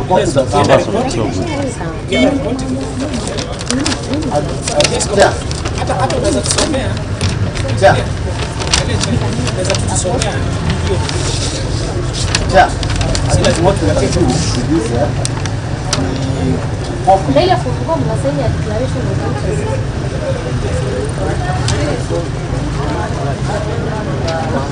So, hii ni ile ya Keto na hii nyingine ni ya Evans. So it can no, what is saying that as we go. Yeah, Keto. Enough.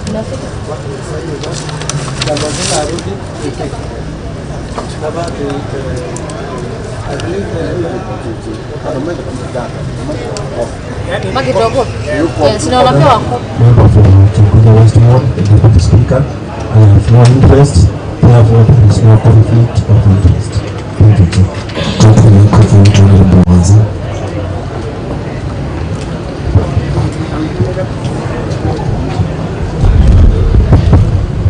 I'm Honorable Deputy Kwanza, I'm elected MCA, member of this committee, and have no interest.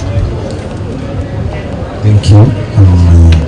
Mr. Chair, I'm Boniface Mukwati Katuria, MCA Kahiga Youth. I have no interest. Thank you.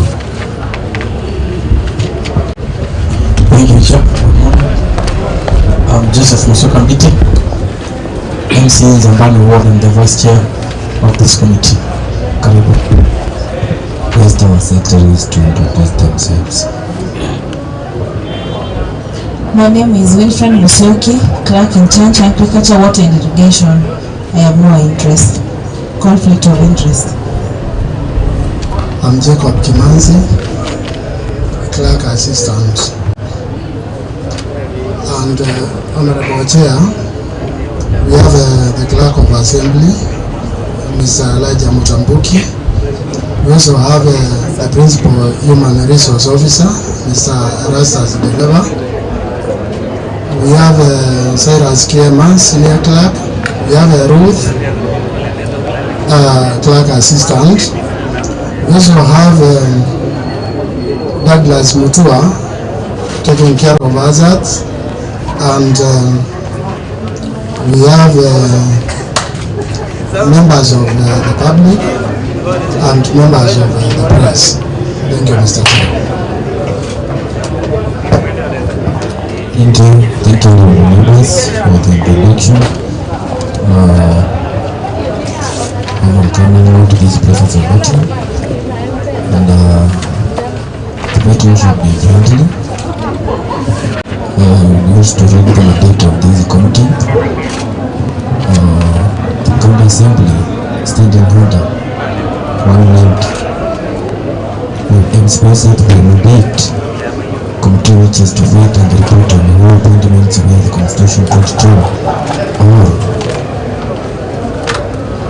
any law requires the county assembly to approve. I request ladies to introduce yourself to the committee. Thank you, Honorable Chair and the members.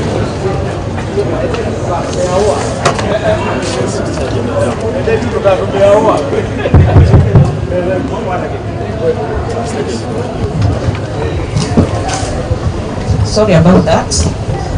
Thank you, Honorable Chair and the honorable members of this committee.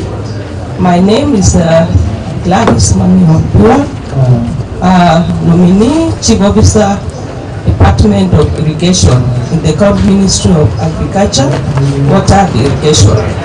Thank you.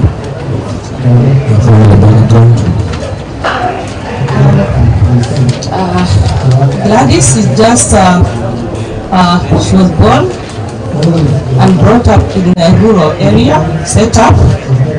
I was born in 1971 in a village called Mandongoi, that is in Kanyangi ward, Kitui rural. From there, when I attained the age of 6 years, I transited to attend the primary education. I attended Mandongoi Primary School, which is within the village where I was born. After doing the primary education, I went to Milan Girls, where I sat for my secondary education. From the education, secondary school, I got C class, and I was privileged to join the university.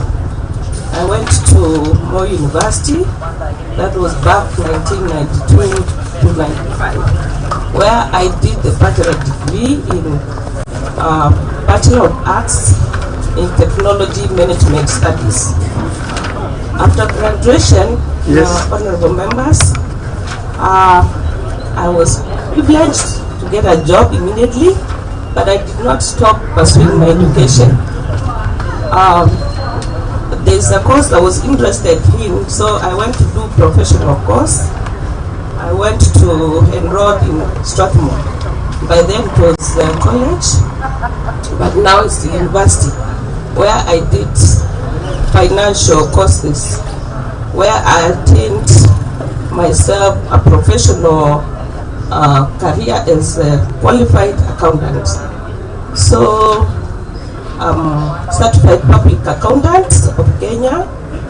I'm a member of the institute, member number 4628. From there, I was still working, so all this I was doing, I was studying when I was working. I joined the Nairobi University, that was the University of Nairobi, sorry, where I did my master's degree.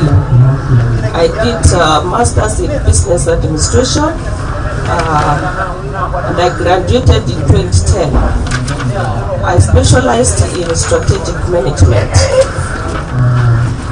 So that is my academic background. But as I was working, I managed also to do in-house training. About my career, the work experience. As I said, immediately after university, I joined a company. By that time, it was called Academic Services Bookwork, where I was marketing officer. From there, I joined this was the private sector. I went to work with the Riverside Investments Limited, still a private sector, where I think I took a lot of time there for almost 12 years.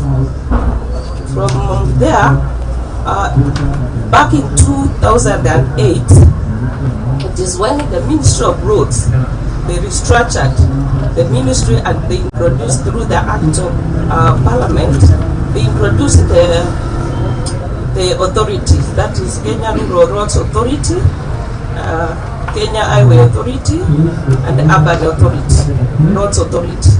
So I was privileged to be one of the pioneers in the Kenya Rural Roads Authority. I was deployed in Makueni, in charge of the estate regional accountant, in charge of all the roads. Mine was the accounting officer.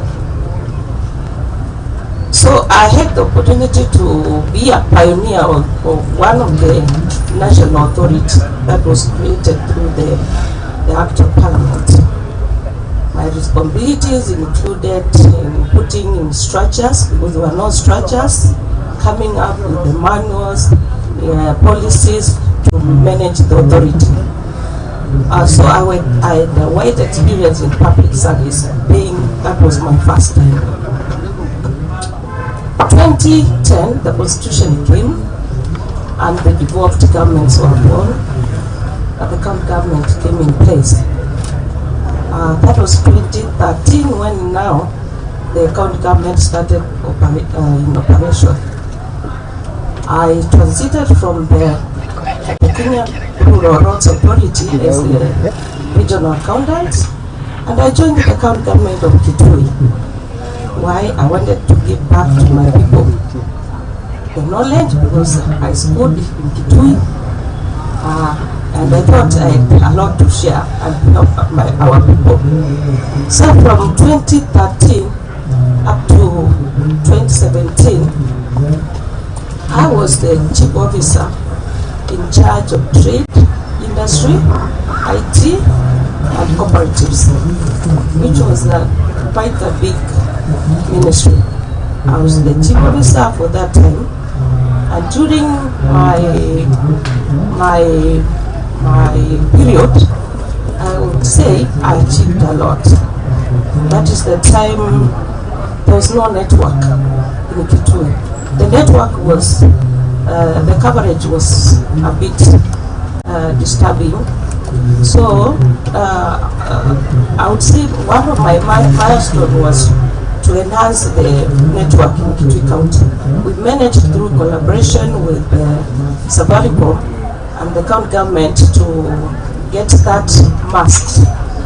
That was also a time when we registered 486 business for the small traders. Thank you. I would request the committee would wish to know whether you meet the constitutional and statutory requirements relating to the position of nominated to. By confirming whether you have complied with the tax obligation to the state. Have you complied? Yes, Honorable Chair, I complied. I request honorable members to be confirming as the nominee confirms from that other side. Have you complied with the Directorate of Criminal Investigation? Yes, I've complied. Reference Bureau? Yes, I've cleared. Have you cleared with the Higher Education Lands Board? Yes, I've done, Honorable Chair. Have you cleared with the Ethics and Anti-Corruption Commission? Yes, I've done that, Honorable Chair. Have you ever been charged in court? Or maybe be convicted? No, I've never.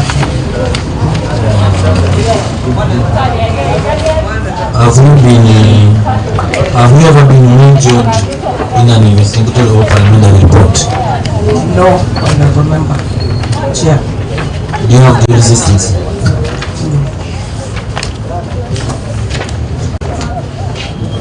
The committee will also wish to know whether you have potential areas of conflict of interest in the appointment. No, Honorable Chair, I've none. What is your financial network? My financial network is 120 million shillings.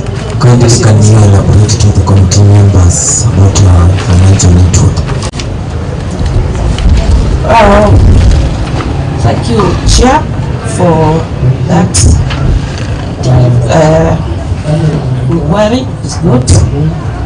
I'm married, so I do business with my husband. We have a building in Madriba, which sits on an acre plot, and the estimate is around 8 million. But I put my share because we are co-jointly. So I put half of that, that is 40 million. We we have, I have plots in Makueni, 4 of them, which are go to around 2 million, because they have not been valued. I have land in Makueni as well, the building, gold, I put around 40 million, no valuation has been done. We have land here, I have land here in Kitui, which sits on 1 acre plot, valued at 3 million. I have CSAT Kitui Teachers Circle, 2 million. I own vehicles, personal and for the business, to a tune of 6 million. I have cash in the bank. For transparency, I've just sold a plot in the river for 2.6 million and a cash of 600, so at 3.2. I have 5 plots in the river, having stayed there for over 20 years also, valued for 2 million, 8 million. I have shares in Safaricom, which is 800,000. We conjointly owns Automo land, which is estimated to 1.6 acres at 145. I guess that's the market value, which is coming to 19.7 million. I have land in Kabusumi, which is coming to around 2 million. So I estimate my net worth to 120 million Kenya shillings. Thank you. What is your current source of income? My current source of income is the business.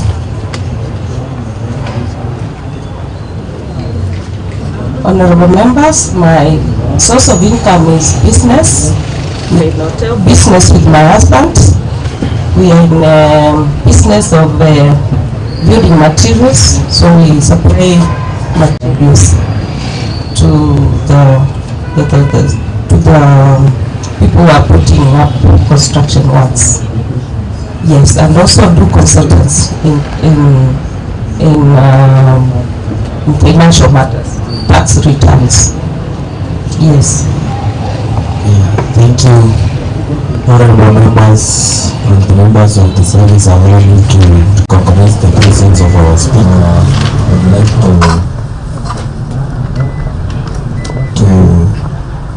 to request honorable members now to ask questions related to the position which our nominee has been nominated to, so that we may know, acknowledge, the mandate to this committee. Thank you. Thank you, Your Chair. I have a question for you. Yes. And you said you are Mami Wambua. Yes, Mami Wambua is my name, and Gladys is also my name, and I've affidavit to that effect. Yes. Should we address you as Miss or Mrs. Wambua? Or Miss Gladys? You can address me, Ms. Wambua. Thank you, Ms. Wambua. Yes. I want to know from you, yes, from your own understanding of the governance manifesto, specifically in your docket which you have been voted for, how will you help the governor implement the manifesto? Remember that you are being voted pending approval and appointment to go and support the governor implement his manifesto. The governor's manifesto has 16 key points. You can briefly state them and then narrow down to that which is relevant to your ministry. Then you can also make the committee aware of how you are going to implement that specific key point under the governor's manifesto. Thank you, Honorable Member. As was a quite good question on the manifesto. I've looked at the governor's manifesto and I had my observation whereby they are prioritized according to the priorities. The first one is water. The second one is agriculture. You need water to do agriculture. The third one is health. You need to be health. Then you can go to school, education, and then trade, urban. Irrigation for this, which is position, if you give me approval, I'll really be in charge or be the CEO. One of the vision His Excellency the Governor in his manifesto when it comes to irrigation is to have a well-maintained and efficient and sustainable irrigation schemes for food security, prosperity, and wealth creation. So my duty as the chief officer and as a implementer, I will be expected to implement that. And how I'll go about it, of course, with your support, because we have to work together, work closely. I will carry out I'll look at what it entails in the CIDP, because that is the blueprint, and I cannot go against what is already been agreed and what has been agreed and what has been taken from the public participation.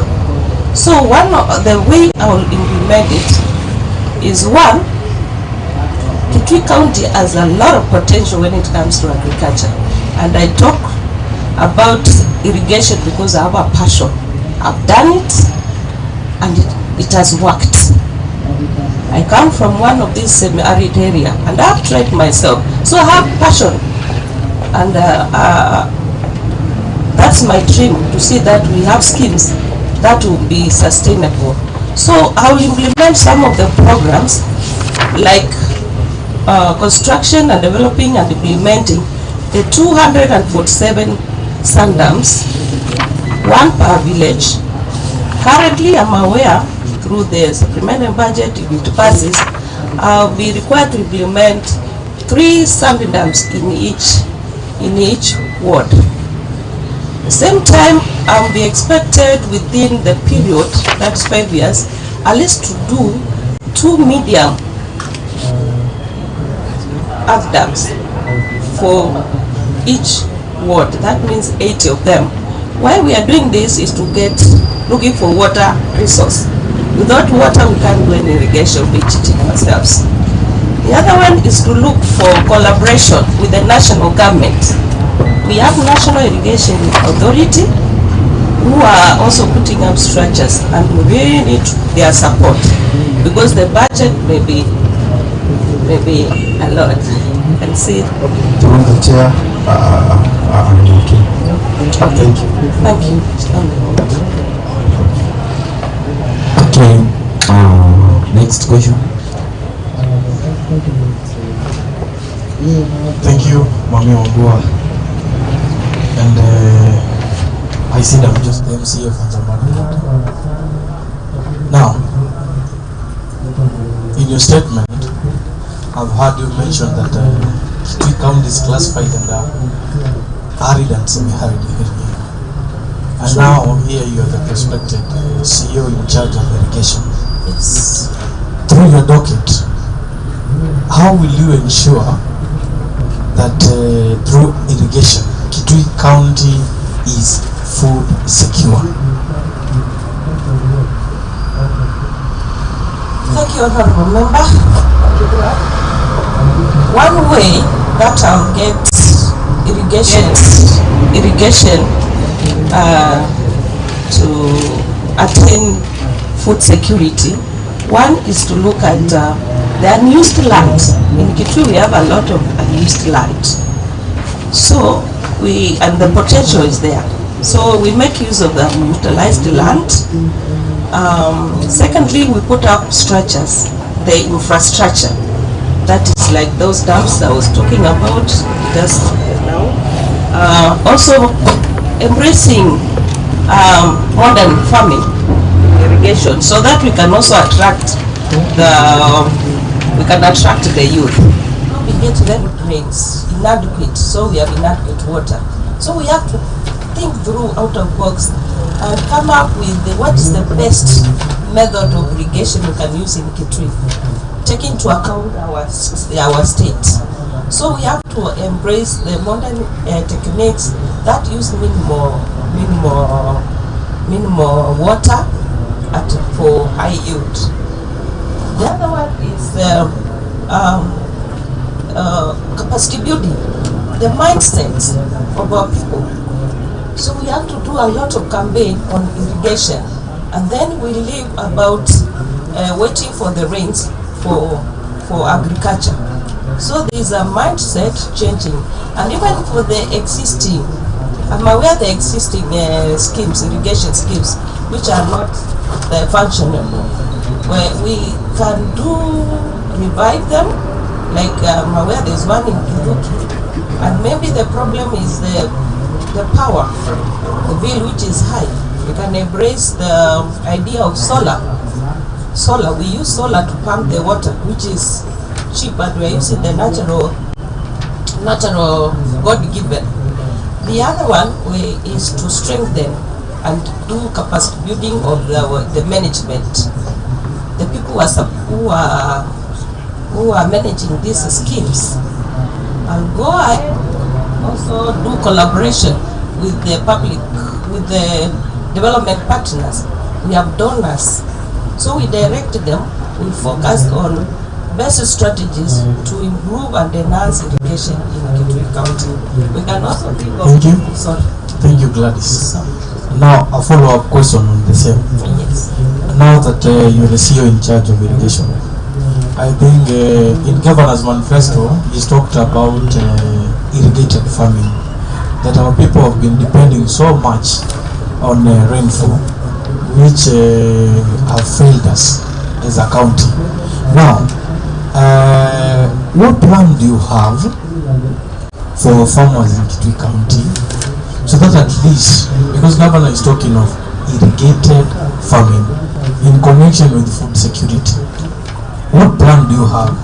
We have some of the areas that the Governor has highlighted in his manifesto, either along Hali, along in other water sources, but we have our farmers maybe bordering municipality, and they also need to be food secure.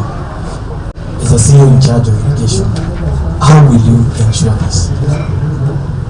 I will adopt, thank you, Honorable Member, I will adopt the clusters and make use of the water resources, like now the Tiba, the Mitasiano, the Skalundu, and also carry what we call the public participation by encouraging people. That is what I was talking about, mindset. Because our people, they just wait for the rains to plant.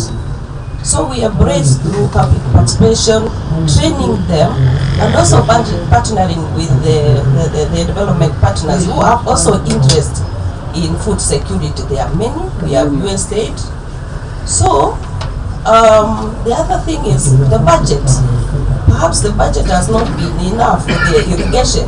Irrigation was swallowed by the Ministry of Agriculture, and there is a difference between agriculture and irrigation. So through these honorable members who will be working with me, will need to get enough budget for these people, even to get their market, connect them with the market, also create facilities. They may want to irrigate, but even the system of irrigation, the modern one, is not cheap. It is expensive. So the government, I as the chief officer, I'll come up with policies for subsidies. like we give them seedlings, we can even give them solar powered pumps. We can also think of things like doing the water pumps for them. We just need to buy an equipment, backhoe, and every homestead will have water storage. We also harvest water. We are losing so much water when it rains. The water goes to the Indian Ocean, and we are left with our crops drying. And we have the capacity. We can even buy, if the tanks are high, they are expensive. We can adopt the water tanks. I've done it and have succeeded. If you allow me, Honorable Chair, I will share some of the pictorial presentation. Thank you. Next question.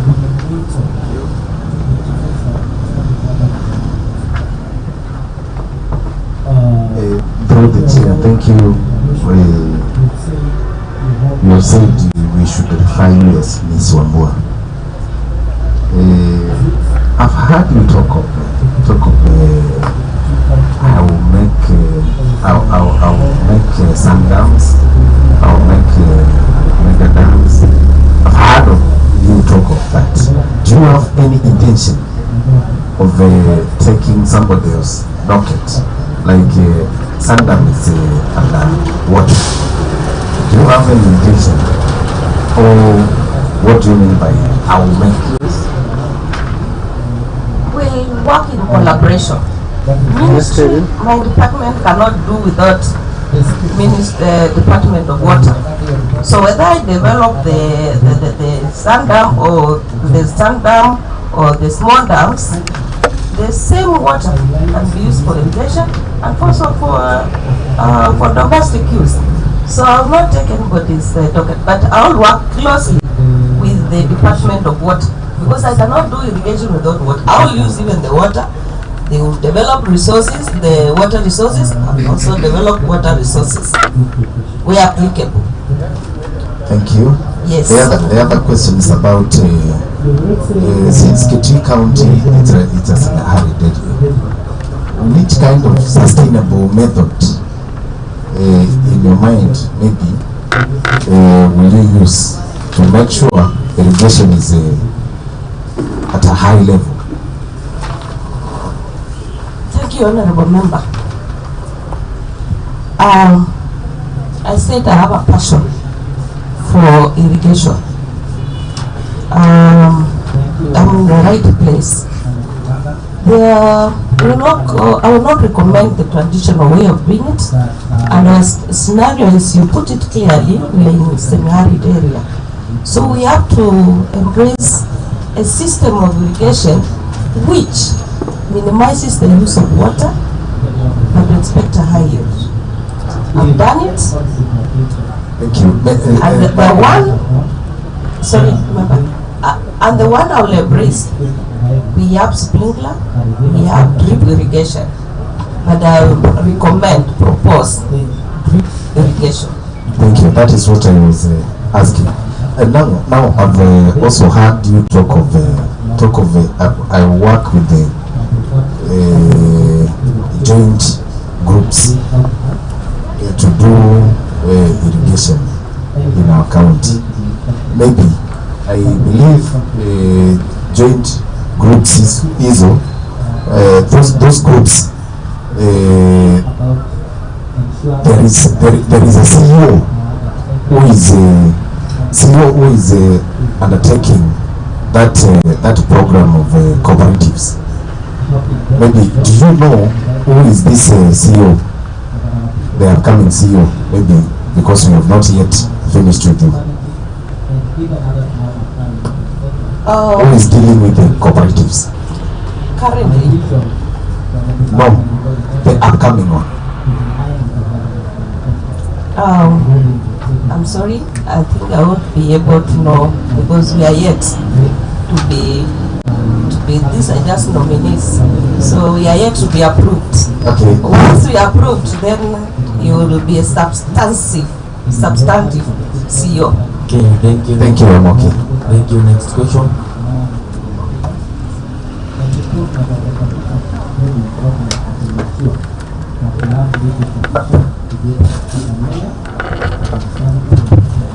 Thank Thank you, Honorable Chair.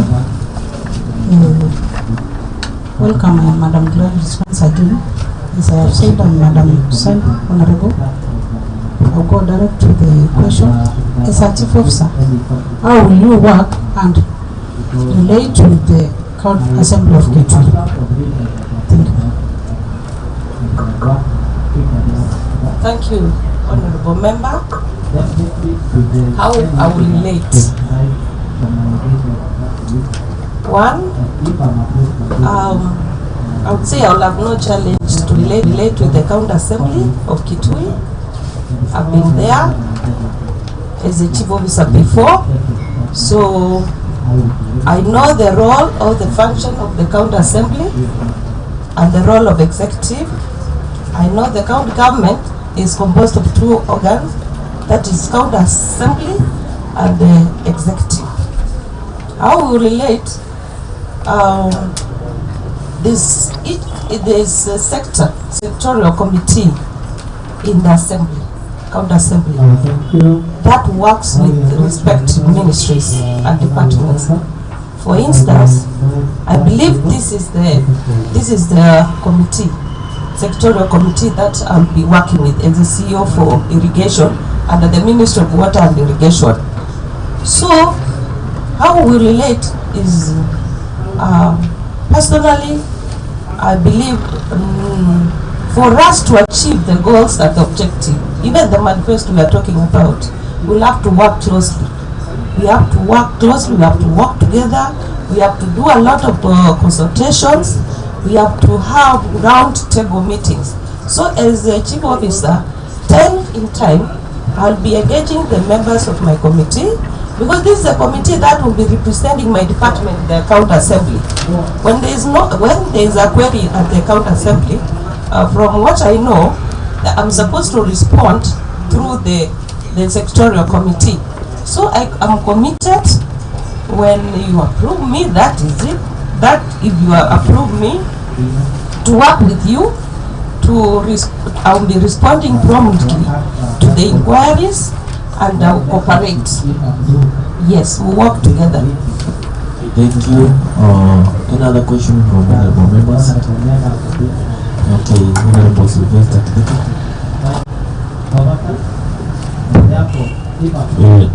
Thanks a lot, our incoming chief officer. I have a question concerning about this capacity building in all the water projects and dams which you want to initiate. The problem is we're having in this county is cooperation between the water department officers and the groundmen and the people who are on the project. Are you going to work on it?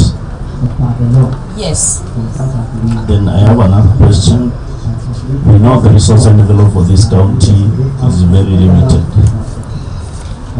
Do you intend to have any working relationship or policy with the national government, especially the Ministry of Agriculture at the national level, in a collaboration in doing mega dams? Because major mega dams need a lot of cash to be involved. Do you have any initiative, or do you need to know any collaboration we have the national government and the Ministry of Agriculture to do something like anywhere in Kitui County, something similar to Kuraro project? Then I have another issue of about the you have talked about the supplemented budget if it passes. Are you not sure that whether it passed? And then the last one about Wikivuki Dam, which is a main project.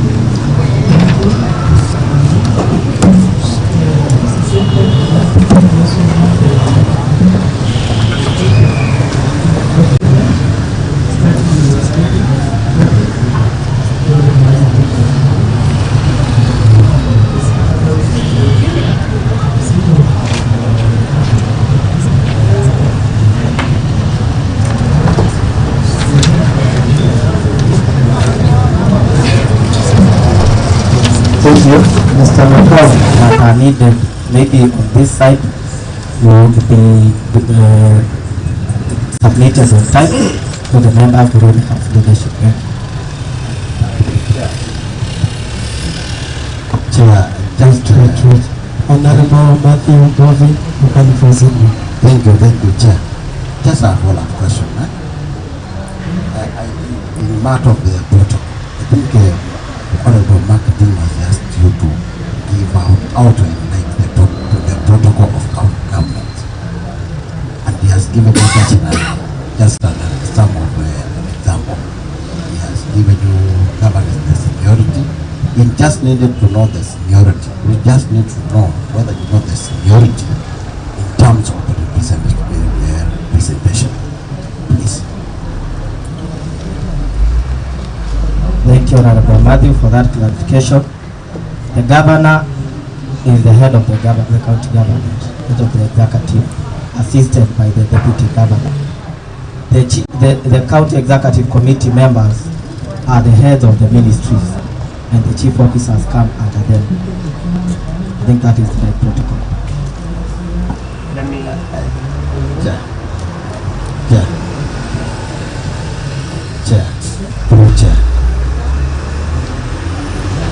Chair.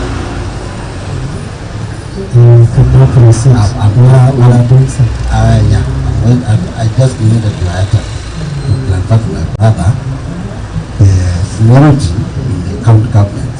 If we go to our constitution, the most senior staff of county government is the governor. Good morning, Madam Agnes. Good morning, members once again. Good morning, members of the gallery.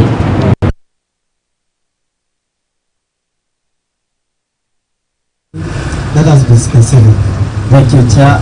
I think I need to clarify that the first question from the Honorable Dingo was the relationship we've approved between the chief officer and this sectoral committee. So the arrangement and the hierarchy, I thought it was in that relation as it is the executive, and I explained that clearly, and how to relate with this household head is the speaker. But I'm guided and I'm grateful. Thank you. Another member, not Mike Bingo. I want another member to ask a question.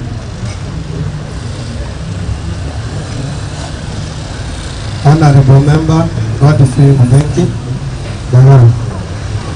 Thank you so much, Mr. Chair, and congratulations, Mana Evans, for coming for this meeting. Now, Evans, 26 years old, right? And you are going to be in charge of a very serious docket and a very sensitive one. You know, you realize that there are people who say, I quote, sisi ni wenye in town, all right? Then we have the government. Then we have the staff that will be under, as young as you have. The staff are all been always there for so many years.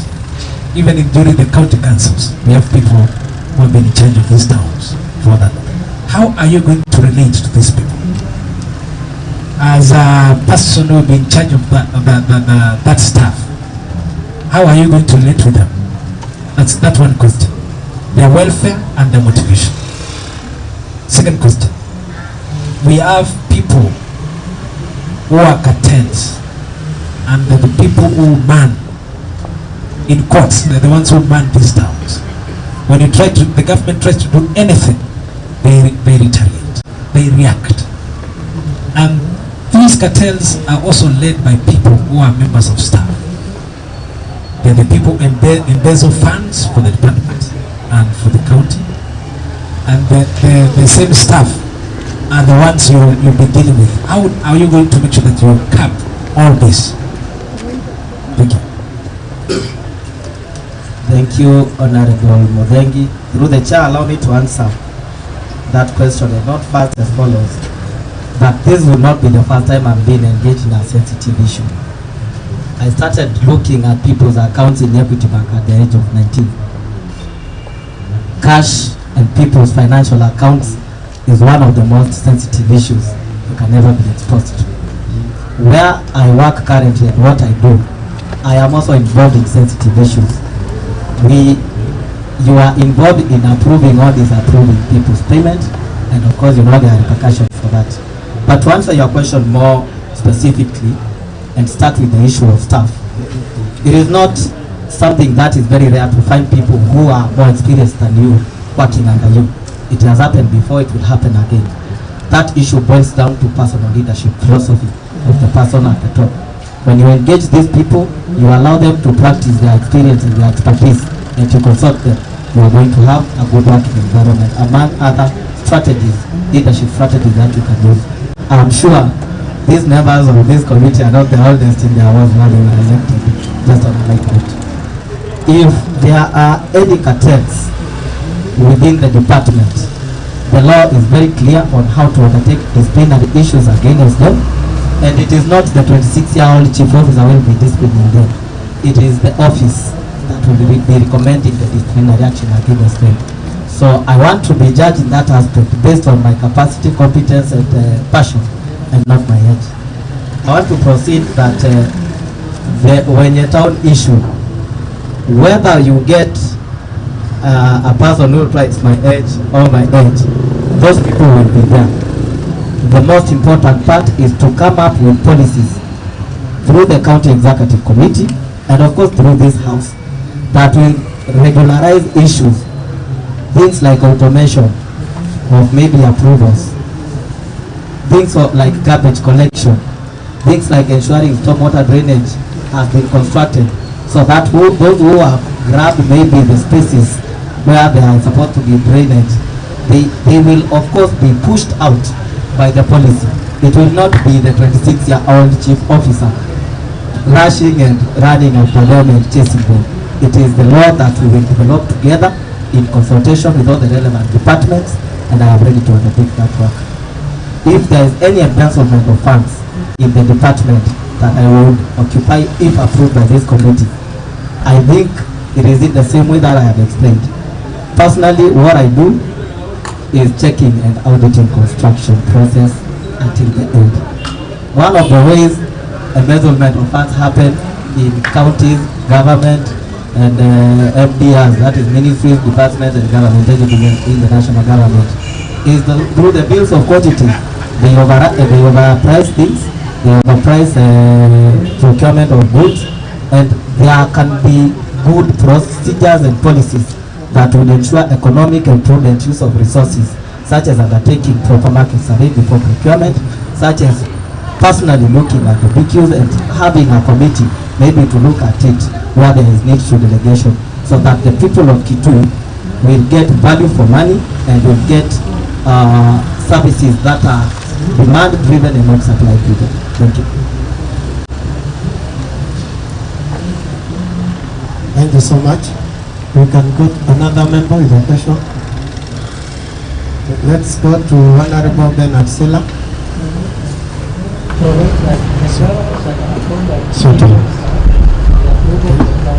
Thank you, Chair.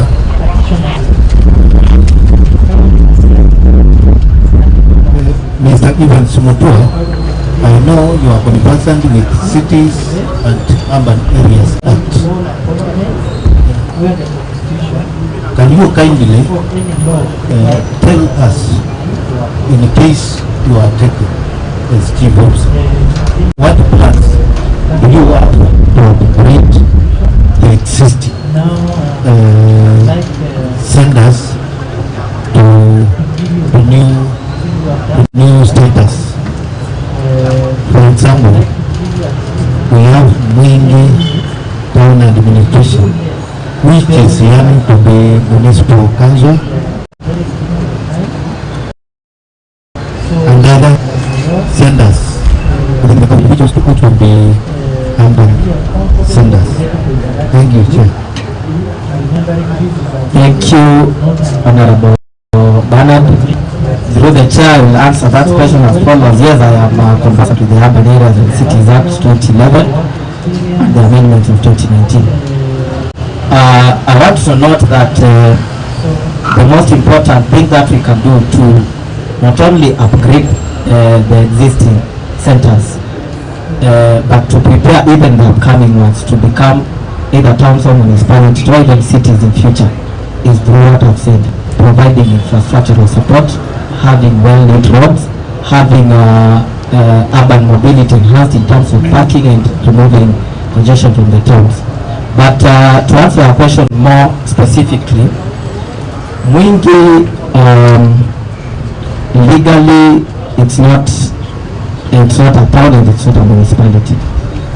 Mwingi wrote a resolution and it was approved. Last 3 financial years, we have obtained and modified audit report, which is the cleanest audit report as well. The process of Mwingi learning, as you put it, to become a municipality is on the tail end, and if approved by this committee, I will, through my seniors in the government, seek to ensure that the process of constituting the board is fast so that the people of Mwingi can start getting services. It's a very strategic municipality and there are so many benefits that we can get if that municipality is approved, including getting development partners for the same. So because it's the specific either market or ward development or ward committees that should write to His Excellency the Governor to request to be upgraded, I will answer with caution. I will not say I will create, but once they create, I will ensure that I would have already, if approved, I will ensure I would have already undertaken a serious infrastructural project to support them to get the approval at the County Executive Committee. Thank you. Thank you so much. Another member, Honorable Makumi.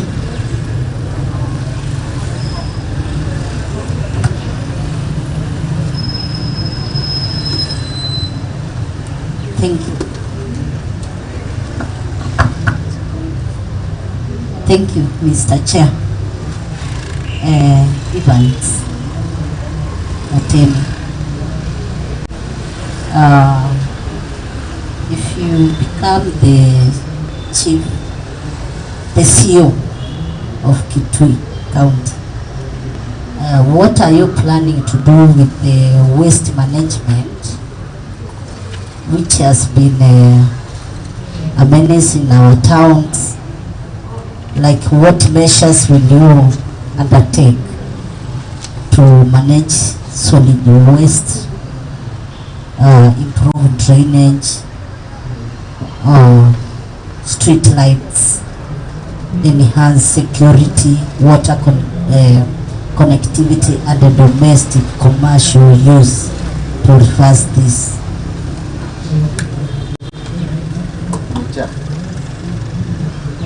Chair, please, just to add on that, as you answer that. Honorable Govi, you can add on that. Yeah, just to add on that, Chair, thank you for giving me that airtime. Can you also elaborate about the Kalund waste dump site? Because it is in phase of Kitui County headquarters, and any visitor or investor who is coming to Kitui, when he reaches the Kalundu, he just fears to invest in Kitui because of that. What plan or what recommendation you can do to make sure that we get another dump site? Thank you, Madam Governor. I believe it is specific on our words. I don't think. Just leave it together. Thank you. Thank you, Chair. I want to answer the two members, beginning with the Honorable Makumi. The issue of solid waste is, of course, one of the biggest challenges that are coming in urban areas, the 8 towns, municipalities, so even the small ones, the small urban centers face. I am also aware about the situation at Kalundu dump site, and luckily His Excellency our Governor has a plan in the manifesto that will only lead to implementation. There's a proposal about putting in place a landfill so that we can get rid of the waste that has accumulated over time in Kalundu. And I think that one, we have enough land The county has over 22,000 acres of land, and we can get somewhere convenient for all urban areas which are pressed and do not have a way of handling garbage, so that we can solve that issue. The issue of drainage, it's more about the stormwater drainage, because the sewerage issue is with Kitui, although we will work with them to ensure that happens. But stormwater drainage needs to be redesigned in this town in such a way that we do not have a lot of flooding when it rains. The same can be, in my view, it can be integrated with even the sewage, or we can have a way of recycling the water that is a waste, that is a stormwater drainage, so that it can be used for, put in use, can be put in use maybe in irrigating, maybe the landscaping that will be done in towns, among other factors that it can be used, even getting some to construction sites. We can make a lot of revenue from it. We can also recycle that water. So we will put in place, in consultation with the water department, Kitui, and any other department that is relevant to this issue, to ensure that stormwater drainage is no longer an issue here in Kitui. The street lighting, we have a new trend, not very new, the integrated solar security lights, where you do not need a battery, a panel, they come all in one. It's fairly cheaper, it's more sustainable because you do not have to pay bills to KPLC. And if approved for this, I will ensure that, because it's in the governance manifesto, all upcoming urban areas, all municipalities, all towns and upcoming towns that maybe are growing, we will have properly lit towns, so that the environment is conducive for night working for our traders.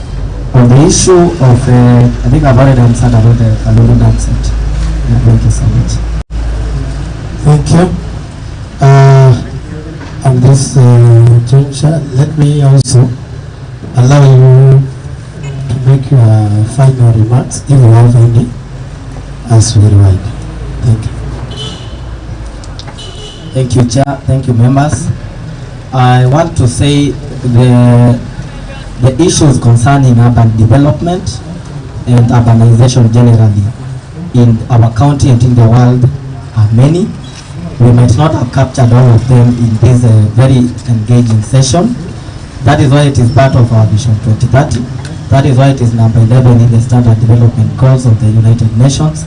And if approved for this position, I will seek to work with all the relevant departments, stakeholders, involving the public, of course, so that we can build futuristic towns, municipalities, and maybe make Kitui a city soon. Thank you. I also want to thank the members and the chair for the engaging session. Thank you so much. Before I would just urge you to also, before you leave, confirm your documents, whether they are intact. It may not be omitted, but in order to confirm whether you have all them. And then at this minute, honorable members of the service, Mr. Evans Mutemi Mutua, allow me to thank you all for your wonderful direction through the vetting exercise and observing all the protocols. To Mr. Evans Mutemi Mutua, this committee has heard you and we consider all your submissions as we compile the committee's report on your suitability or otherwise. Thank you.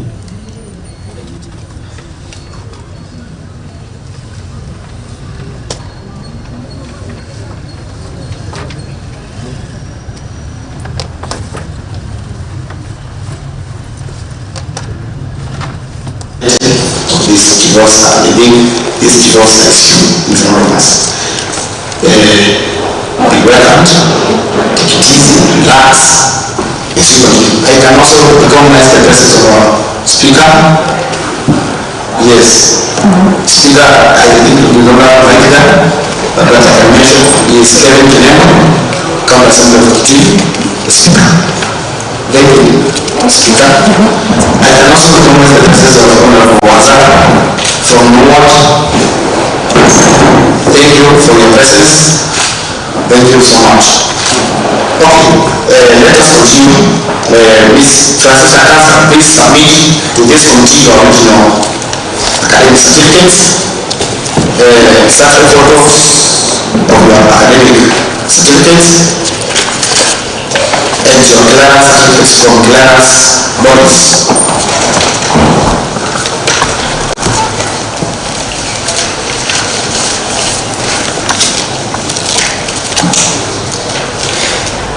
Now, honourable members and members of service,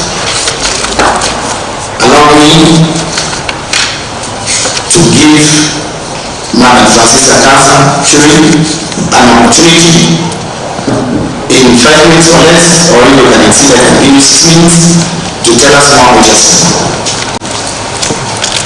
Thank you, Honourable Chair, Honourable Committee members, able clerk of the committee. I am honored to sit before you today for this important exercise in our county. I wish to thank my Governor, His Excellency Dr. Julius Makau Malombe, for my nomination to the position of Chief Officer, Performance Contracting, Disaster and Emergency Services. My name is Francisca Kitui.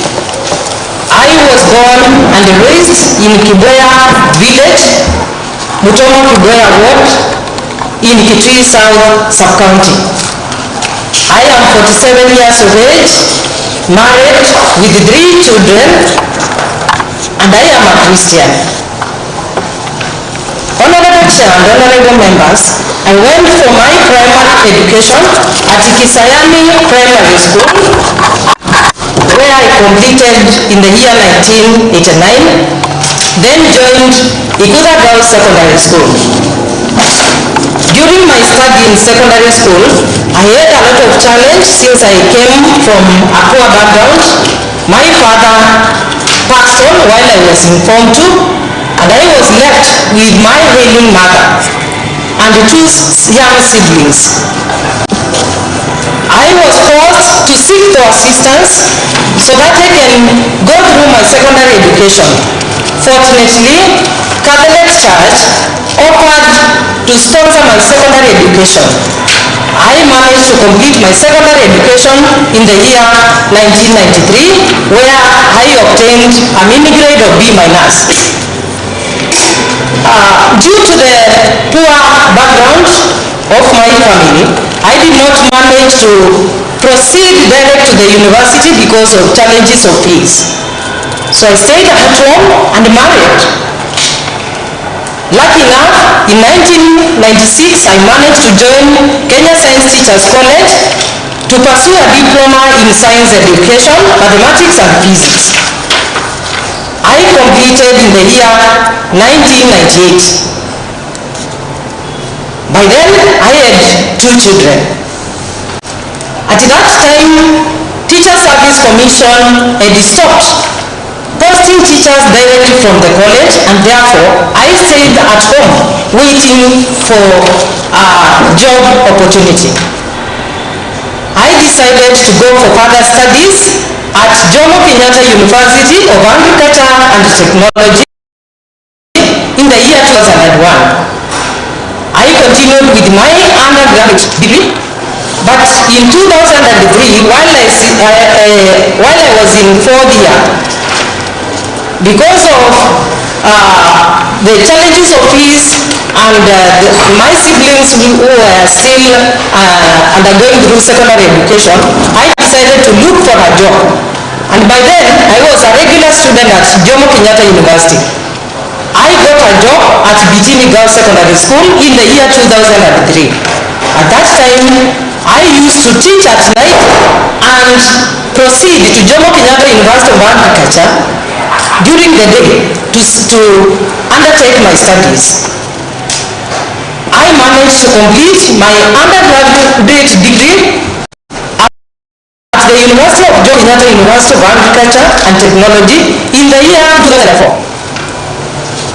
I continued teaching at Bitini Girls Secondary School up to late 2010. Thereafter, I transferred to Mutendea Secondary School as a maths physics teacher, where I worked up to late June 2015.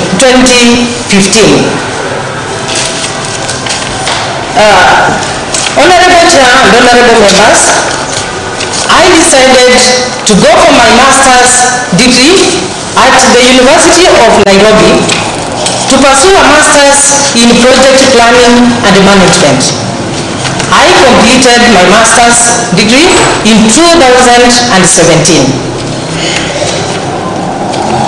July 2015, I was lucky to join the county government of Kitui as an assistant director, policy and research, a position I've held to date.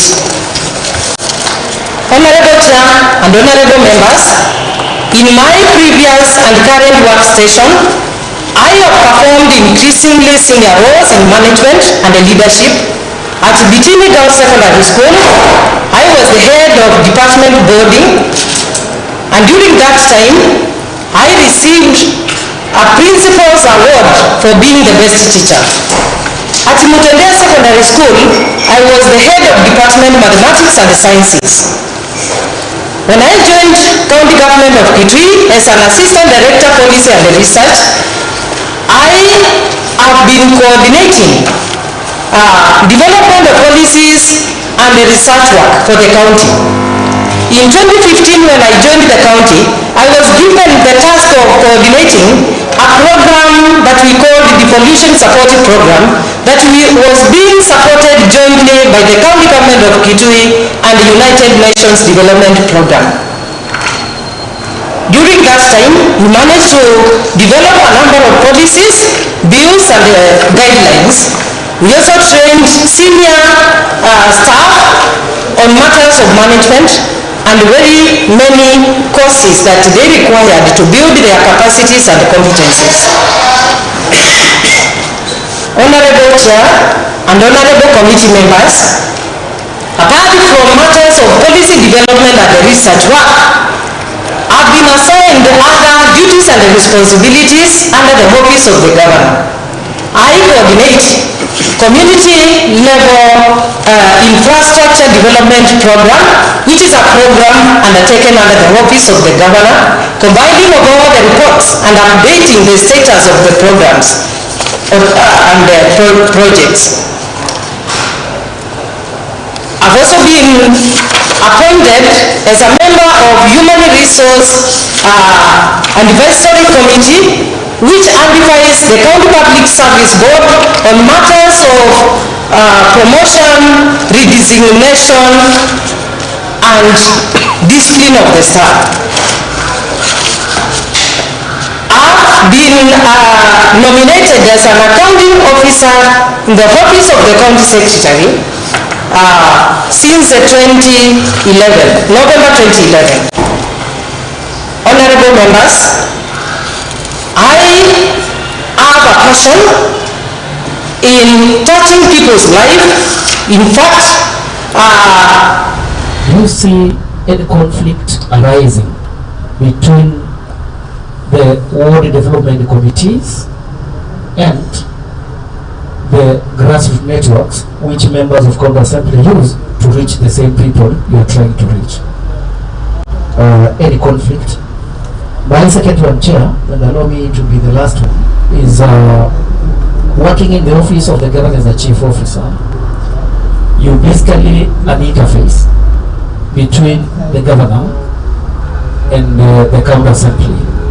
What will you do unique that will foster a cordial relationship between specifically the office of the governor and the county assembly of Kitui?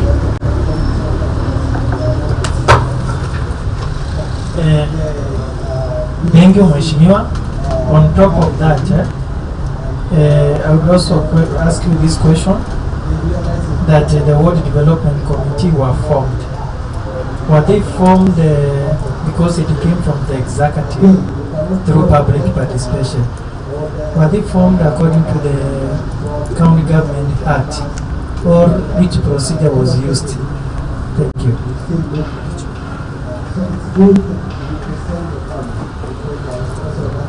Thank you, Honorable Chair and Honorable Members. Thank you, Honorable Ganga, for your two questions. It is true we presided over CLIDI, PROPOA and SAMDAM public participations last week. CLIDI and PROPOA are programs that are domiciled for implementation in the Office of the Governor. The two programs have got guidelines that lead in terms of execution of the projects, and we followed the guidelines as they are. For CLIDIP, we have a CLIDIP committee that is chaired by the executive committee member, CCM, in charge of infrastructure. And for PROPOA, the CCM in charge of education is the chair of that committee. And the law requires that all the guidelines that we have in place requires that for the two projects we do public participation. So public participation was one of the requirements of the guidelines. And the way the two programs are tailored is that the proposals, whether for beneficiaries of bursaries or proposals for priority projects, come from the village level. For the PROPOA, there are no changes that are made. The beneficiaries that are identified by the public will stick with the list as it is. For the CLIDI projects, there might be changes depending on the amount of money that is available to execute the project. So you might find that where there were proposals for 2 or 3 projects, we are not able to do. But within the budget allocated to that particular ward, the money will be distributed and spent within that ward. During the SAMDAM program was also part of the public participation, though it lies in the Department of Irrigation. The main thing that we were doing was identification of the priority sites to do these sand dams. As you have said, during the public participation, there was also election of ward development committees. And each village was supposed to nominate 2 people to participate in election during the ward level validation meeting, whereby we were also putting in consideration to have representation from people with disability, older persons, and also women, depending on the composition of their committee. Was the Ward Development Committee a creation of the county executive? Yes, that is true. With the implementation of CLIDI projects, the county executive felt that we need to have people on ground who will be able to oversee implementation of some of the county programs that we will be doing. I can call it a quick innovation to come up with at least a way that we can get information from the grassroots. It is not a permanent solution, and I will explain why I'm saying was not a permanent thing. Is the ward and development committees going to bring conflicts with the grassroots networks of members of the assembly? As you have said, you will find that honorable members have got their own grassroots networks. This is one of the networks as a county executive we were putting in place. But the reason to have it is not to bring any acrimony between the grassroots networks of members of county assembly and county executive. That's why we even communicated in advance so that members of county assembly can participate in the processes. They were not barred away from the process. There is potential conflict, that one I can truly say. But going forward, as you have asked, Chair of the committee, was this One Development Committee in accordance to County Government Act. What County Government Act, Section 53, provides for is for the establishment of village council. And if you look at the duties and the responsibilities of these village councils, is equal to what we intend the One Development Committee to do for now. So going forward, we are going to implement the Devolution Act to the fullest, and instead of having one development committees, we are going to have village councils as per the Act, as provided by the law. Being a chief officer in the office of the governor, how am I going to ensure that there is cordial relationship between the governor and I put it executive and county assembly wing? One of the ways in which we are going to do that is first to appreciate that the county government has got the county executive and also the county assembly. The two governments are not meant, or the two wings of the government are not meant to compete, but they rather complement one another. And that's why communication for me is very key between the county executive and the county assembly. Not only communication, but timely communication of information that we think is important for the county assembly.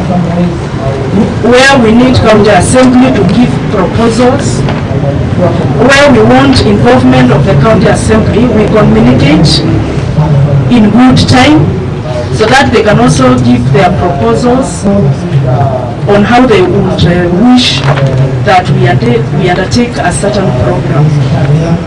So, your relationship between the county executive and county assembly is very important.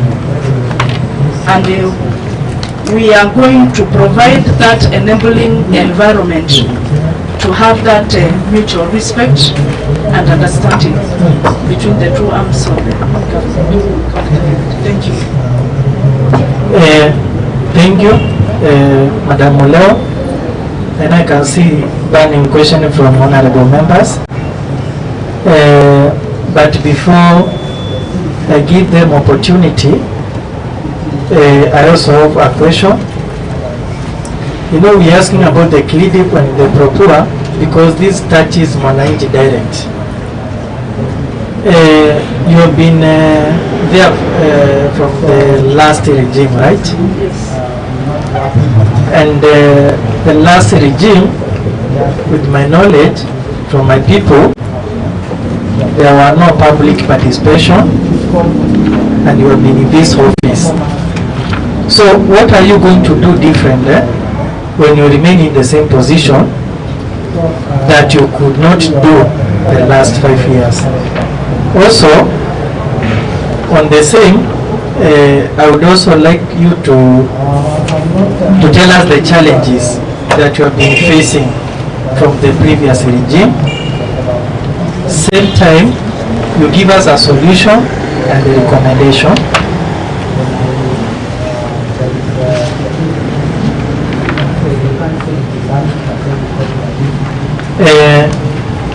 And I think because I can see the honorable members want to concentrate on the same, I request at least you write some of those questions, or you want to answer one by one. you can choose. I can write down the questions, Chair. Thank you. Mheshimiwa Dibora. Thank you, Chair. Still on the same issue of the relationship between the County Assembly and the Executive. We've seen in the previous occasions where we have been having public participation conducted by the Executive that the MCAs are not consulted. For example, you might find that you have, let me first refer to just the previous one which has happened recently, whereby you were having public participation at KEFRI for the physical paper. And at the same time, the County Assembly were at Mwingi for an interaction. What plan do you have to find that they are not colluding, or you are not doing the public participation at the same time that the County Assembly are doing their own things? Because I understand in this case, we need the honorable members to participate in the public participations. And also the same, how do you handle the issue of nominated members on the same issue? Because most time the nominated MCAs are left behind. Thank you. Thank you, Mheshimiwa Dibora. I would like to recognize the presence of our Speaker of County Assembly, Honorable Speaker, Katisa Kinengo. Welcome. Next, please. On the same. Thank you, Madam Chair. My name is Naraida, still on the issues of matters to do with the Ward Development Committee and village councils. I would seek for clarity on why you found it notable for us to complete demolition and have village councils instead of Ward Development Committee, because from information, village councils are in the act and are recognized legally. Thank you. I think before we go to the next question, instead of accumulating a lot of questions here, you can answer those questions first, then we give the next honorable member, please. The floor is yours. Thank you, Honorable Chair and Honorable Members. The first question that previously we have not been having public participations to do with CLIDIP and PROPOR. Honorable Chair, that is not true. We have been having CLIDIP and PROPOR public participation every financial year.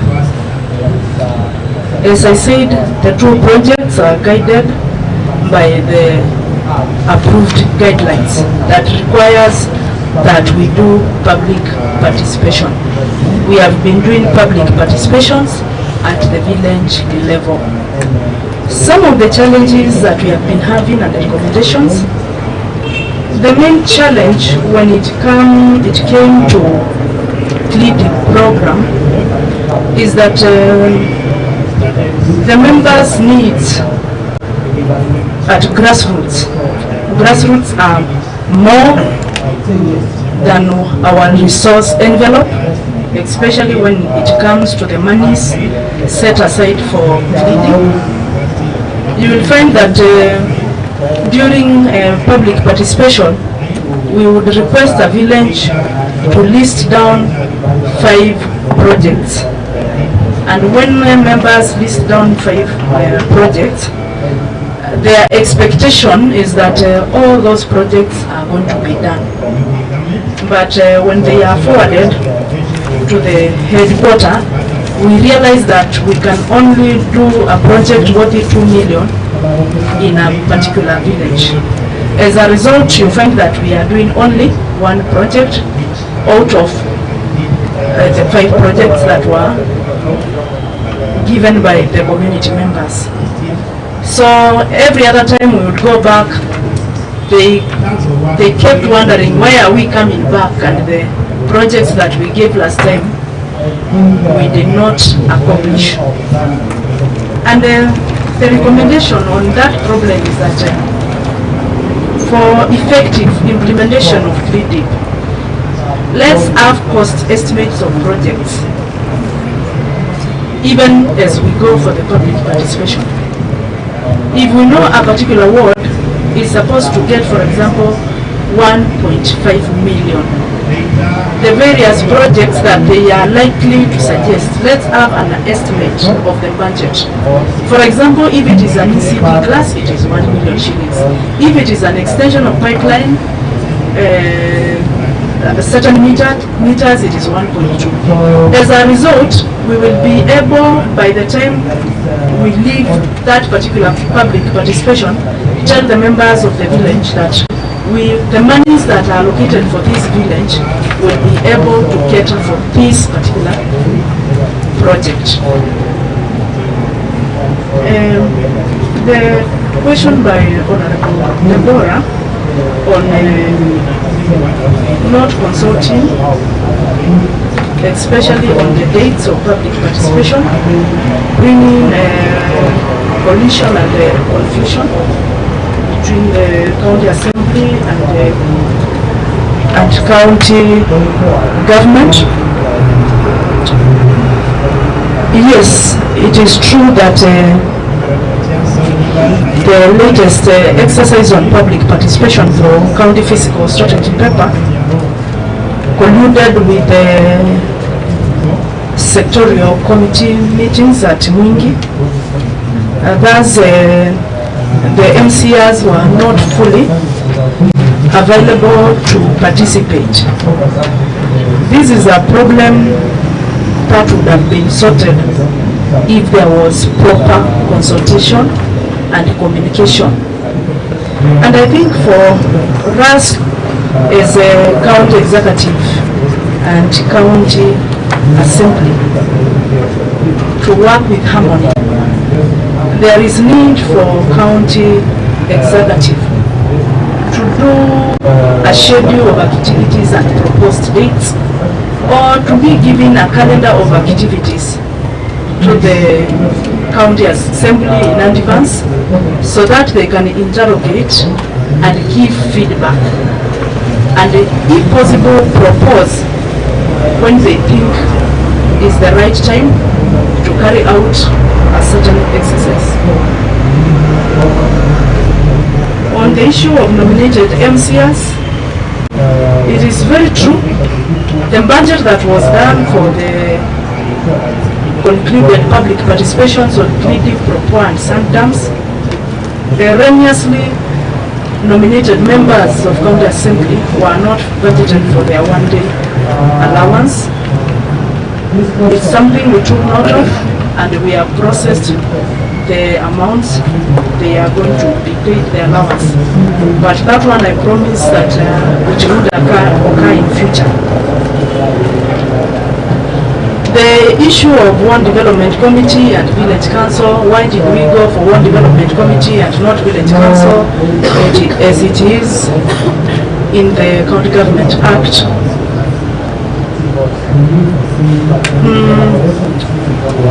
Coming up with one development committee was a cabinet decision. It was a cabinet decision. The cabinet felt that we need to have one development committees in place. Coming up with a village council, it is something that cannot take a very short time to put in place, because when you look at section 53 of the County Government Act that talks about establishment of village council, where the village administrator is the chairperson of that committee and is the one who competitively appoints not less and not more than 5 people, forwards them to assembly for approval. It is a process. It is a process, but we are committed to meet this requirement of the law. Thank you. Maybe Chair, just a follow-up question. Thank you, Mheshimiwa. Just a follow-up question. Madam Agnes, because you're on record, and again, you still be answerable to this committee, you go to interact with this committee most of the times. By virtue of the docket, you've been nominated to serve. Are you making an undertaking before this committee that the establishment of the World Development Committees was probably a stopgap measure, and that to the fullest of the Constitution, when you assume your office, if approved, that you will honor the Constitution, the County Government Act, and replace or advise, because at the end of the day there is a decision to be made, a device that will replace the World Development Committees with legally recognized village councils. That's an undertaking. Yes, Honorable. Thank you. That's a good question. Mheshimiwa Dasinga, you have something to say? Yes, I have something to so just on the same, and bear with us if we dwell on one matter which is core to us. Clearly, but proper programs were born during the first government. They were negotiated projects, the programs. The executive and the county assembly sat down and agreed on the way forward, and finally the guidelines were approved by the control of budget. And so some of the things you may hear us asking is because we feel like there are kind of things that are not working well. We know we are just beginning the new government. We want to see these programs, the two of them, actually continue to be the pillars of development in our county. And coming to the issue of public participation, you have talked about the priorities that are given by, especially the CLITIP. They expect so much. It is true. Having been a pioneer, I know our people want to do so much with so little. However, the way it is supposed to be, every village is supposed to pick the priority project and number them in terms of this is number one, our priority, number two, in the event the money there's more money, and number three that way. And I think that solves the problem in terms of them understanding that money is not elastic. In any case, they are given a budget of how much they have. I want to speak on the issue of the arrangement that you had, and that is normally there on the days to carry the public participation. And bearing in mind you're inviting members of the county assembly to partake in the public participation, which we so much we don't want to miss, especially when doing the poor, the creatives want to participate. But you realize, Madam CEO, Nominee, that our wards are not the same. Our wards are so vast. Some of them are so big, others are so small. There's someone who can be able to cover his ward within 5 hours and it's done. There's another one, even if it takes 3 days, will never cover his ward. I represent the people of Momoni in this place, and I know some of the big wards like Athi, mine, Momoni, Kiuso, Senkuru, and the rest. So I bring a point. Would you also take an undertaking that in the near future, as we do those public participation in terms of those projects, at least you can advise that let us give a period for project identification, public participation at the village level, because at the village level, it is the village administrators who do the coordination of identification of projects. So let's say like you give a ward like Kiuso, not a ward like Kiuso, say the period you are going to do project identification, public participation is 1 week. And by this time, every ward should have completed. That it will give me an opportunity to visit my village. It must be relevant to the position the nominee is being vetted for, and they must be objective and not subjective. The questions shall be asked through the chair, and similarly the responses by the nominee shall be through the chair, and as such there shall be no direct exchanges between the nominee and the members. I welcome you, honorable members, for the questions. The first member for the question is Honorable Mark Dingo. Welcome.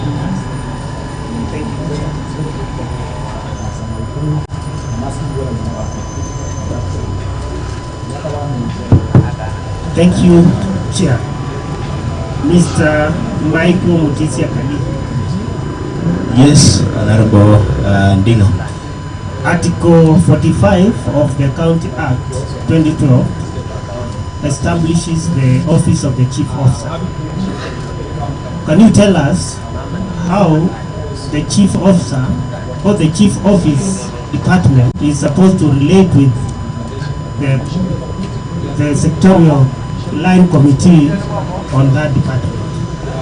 Also, as you answer that, you tell us in terms of protocol where you place the MCA in the two departments, the executive and the county assembly. Thank you. Thank you. Through the Honorable Chair, I wish to answer the question from Honorable Ndingo. First is the relationship between the Office of Chief Officer and Sectorial Committee. One is to, in terms of relationship, one is to have constant engagement, constant meetings, consultation where necessary, and as a CEO, it's expected of the job to regularly and on need basis provide timely and accurate information to the sectorial committee. Number two, through the chair, please, Mayim Bank, you repeat the question for clarity. My question was, in terms of protocol, where do you place the member of county assembly in the two departments, that is the executive and the county assembly? I mean, we have the governor, the deputy governor, the CEO, the CEC, the speaker, in that commission. Where do you place the member of county assembly in terms of protocol? By giving us order of hierarchy in seniority. Thank you. Through the Honorable Chair, thank you again, Honorable Dingo. In terms of the hierarchy, governor is the chief executive and the most senior within the county. Of course, with his deputy, and then we do have the ministers. The level of the ministers and the level of Honorable Speaker are almost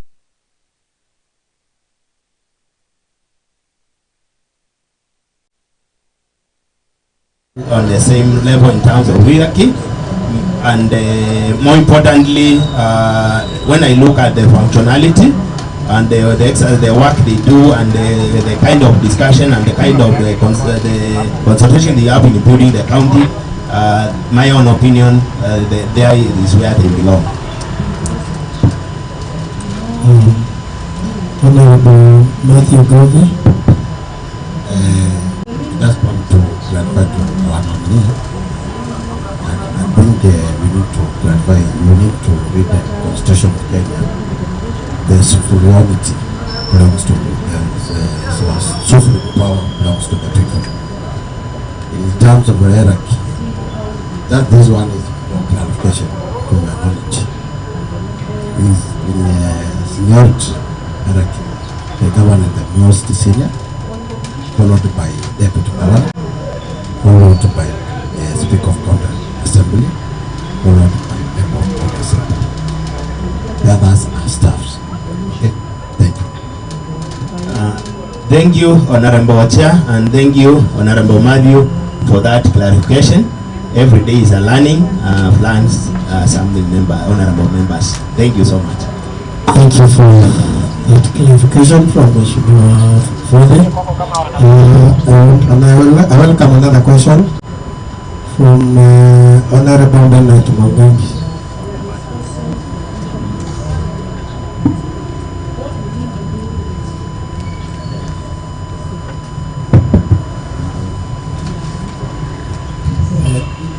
Thank you, Chair.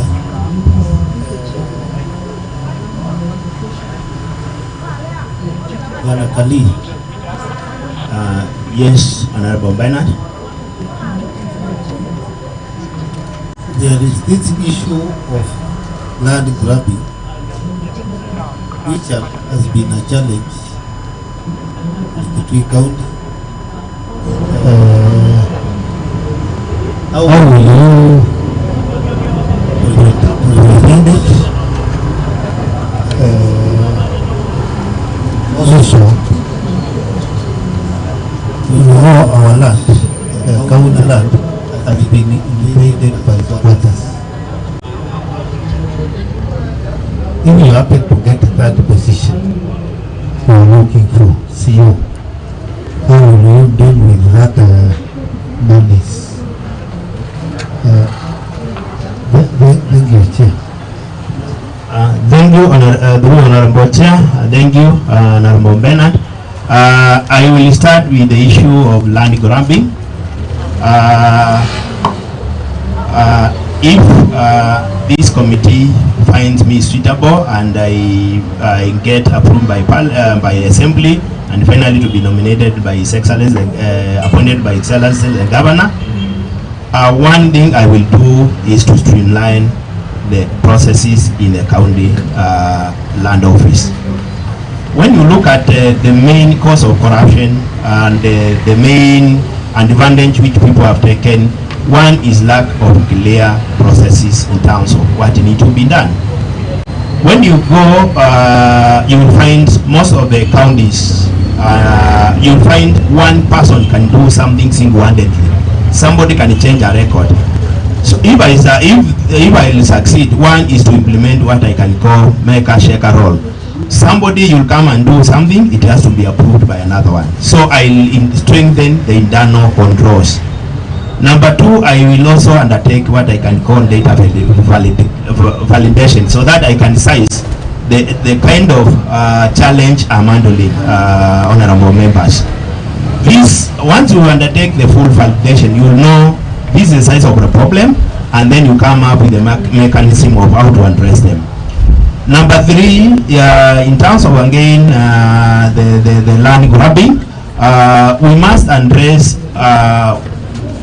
what the people who carry out the exercise. It's not more on the outsiders, otherwise it's a process ended internally. So if I succeed, one thing I will do is I will engage staff and make it clear. You do this, you will be in a, you face the necessary processes in terms of the process. Again, when you look at what is being done, and when you don't have a proper audit trail in records management of the county, then you cannot tell who did what at any given time. Finally, my understanding currently, Honorable Chair, is the system for land management is at the Ministry of Department of Finance, which means then the line ministry, which is the lands, does not have control on what happens. Somebody can go behind your back and be able to change one or two records. So again, working together with your committee, Honorable Chair, those are some of things we can discuss and see how can we engage and have it aligned to the right function. In terms of the grabbing, where land has been grabbed, and especially the issue of Kanyonyo, Manyenyoni, and then other land, Honorable Chair, my position is very clear on this matter. All government land should be reversed back to the government.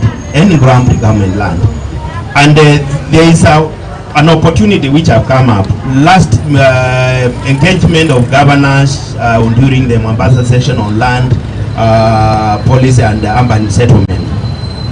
Government has come in to say to tell county government, give us in the inventory of what is grabbed, and we will come and support you to recover. The reason I'm saying this, if you were to allow everybody to grab any land belonging to the county, or to acquire land and you call it yours, then there will be no owner, and then you infringe rights on the property. That will be my position. But in terms of the process of removing them, it has to be in nature, where you give people necessary notices. Thank you. And then, of course, of gender, Honorable Makumi, please, present.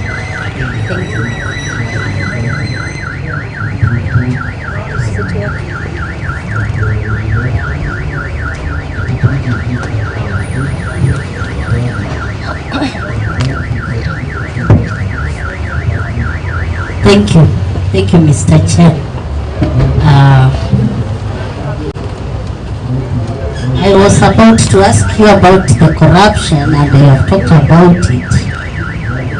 But then I would want to add something on that. What will you do about the call sheet which is going around the account? Maybe somebody's called his money in the name of being sold a land. So what will you do about that? Through the Honorable Chair, thank you, Honorable Priscilla.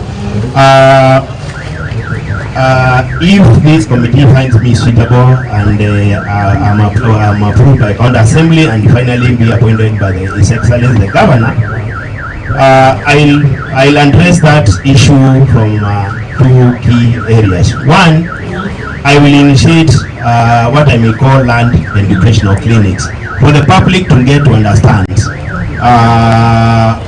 When you own a land, what do you have? What are your rights over this piece of land?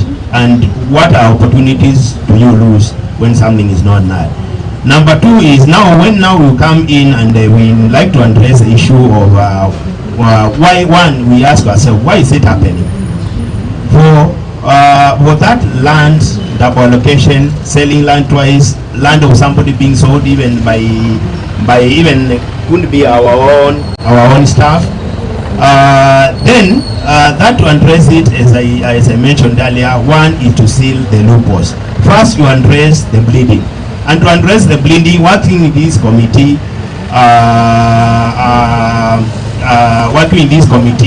have the necessary enough budget to support the automation of land registry. Once you automate land registry, it becomes a bit difficult because records becomes very clear for people to continue doing it. But then we need to address the historical part of it. Once you have done enough inventory and you identified where the problems are, then I shall form a committee which will look at each individual cases, come up with a recommendation, and working together with the sectoral committee, see how can we, where we feel strongly and there is a recommendation which we feel strongly can be go to other relevant authorities for consideration, then that's what we'll do, working together and borrowing the wisdom of this committee. That's what I'll do to address whatever has happened. But more importantly, again, is also we also look at ourselves and ask ourselves. The other main key reason why this is happening is also documentation and ownership, the land tenure we have. Working together, county playing a versatile role, working together in the national government, can we now fast track the issue of tithing and registration of land? That improves and minimizes. It can't eliminate 100%, but it will minimize the issue of people being called their piece of land. Thank you. As you proceed, we can have Honorable John Kitui. Proceed. Thank you, Chairman. Mr. Michael Motisa Kalei. Yes, Honorable Chalo. You know that the key role of officer is to manage county resources. What experience do you possess to qualify for appointment to this docket? Through the chair, thank you, Honorable Chalo Muli. The experience I'm bringing on board, one is I have a very special orientation in terms of financial management. So Department of Financial Management, budgeting will be in safe hands if this committee finds me suitable and approved by county assembly and be appointed by the governor. Number two, in banking, because there is where I worked for the last many years. In banking, and the reason why banks manage to keep money is because banks they have very serious entrenched processes to be followed, and the processes are always implemented together with the internal controls. And internal controls for them to work, there must be a system. So if I will be found suitable and get approved by a county assembly and then appointed by the governor, I will implement such a system in the county to a point that you will not be able to do something alone. my orientation and training, even at Anyang in Jambangi, there is something we used to call draw control, where nobody can. Land records are very key. Land is very emotive. Land is like everything for us as individuals. So if you make it difficult for it not to happen, then I can assure you, honorable members, will be in the right journey. The third point I want to bring on board is also having been trained and been interpersonal skills, working together with the sector committee, working together with my CC and also through the governor, try to reach out to the national government to speed up the land registration and tiling within the county. It is not our responsibility, but we have a role to play. Because we all agree with me, if you have the right people who will make the approach and the government agrees to that, and then the facilitation is done, then that will be done and then we'll be in a safer place. Thank you, Mheshimiwa. Thank you. Before we proceed to Honorable Fumi, let's give him Mark Dingo. It's like he wants to answer. Yeah, mine is just follow up on the same, on managing the county resources as a CEO. Could you tell us, because it will require some budgeting, could you tell us the cycle of the budgeting of a county government? Where it starts and where it ends? Thank you, through Honorable Chair and Honorable Mark. When we are talking, we are looking at the budget process for the county. It has 4 broad stages.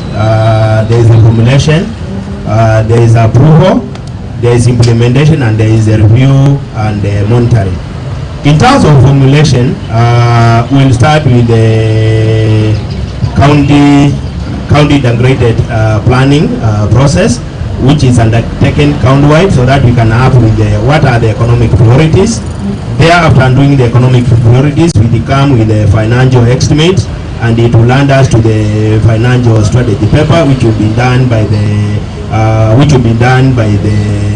CC in charge of finance. Then once that is done and that the public engagement has been done and those stakeholders have been engaged, then it will come to the Honorable House for consideration and approval.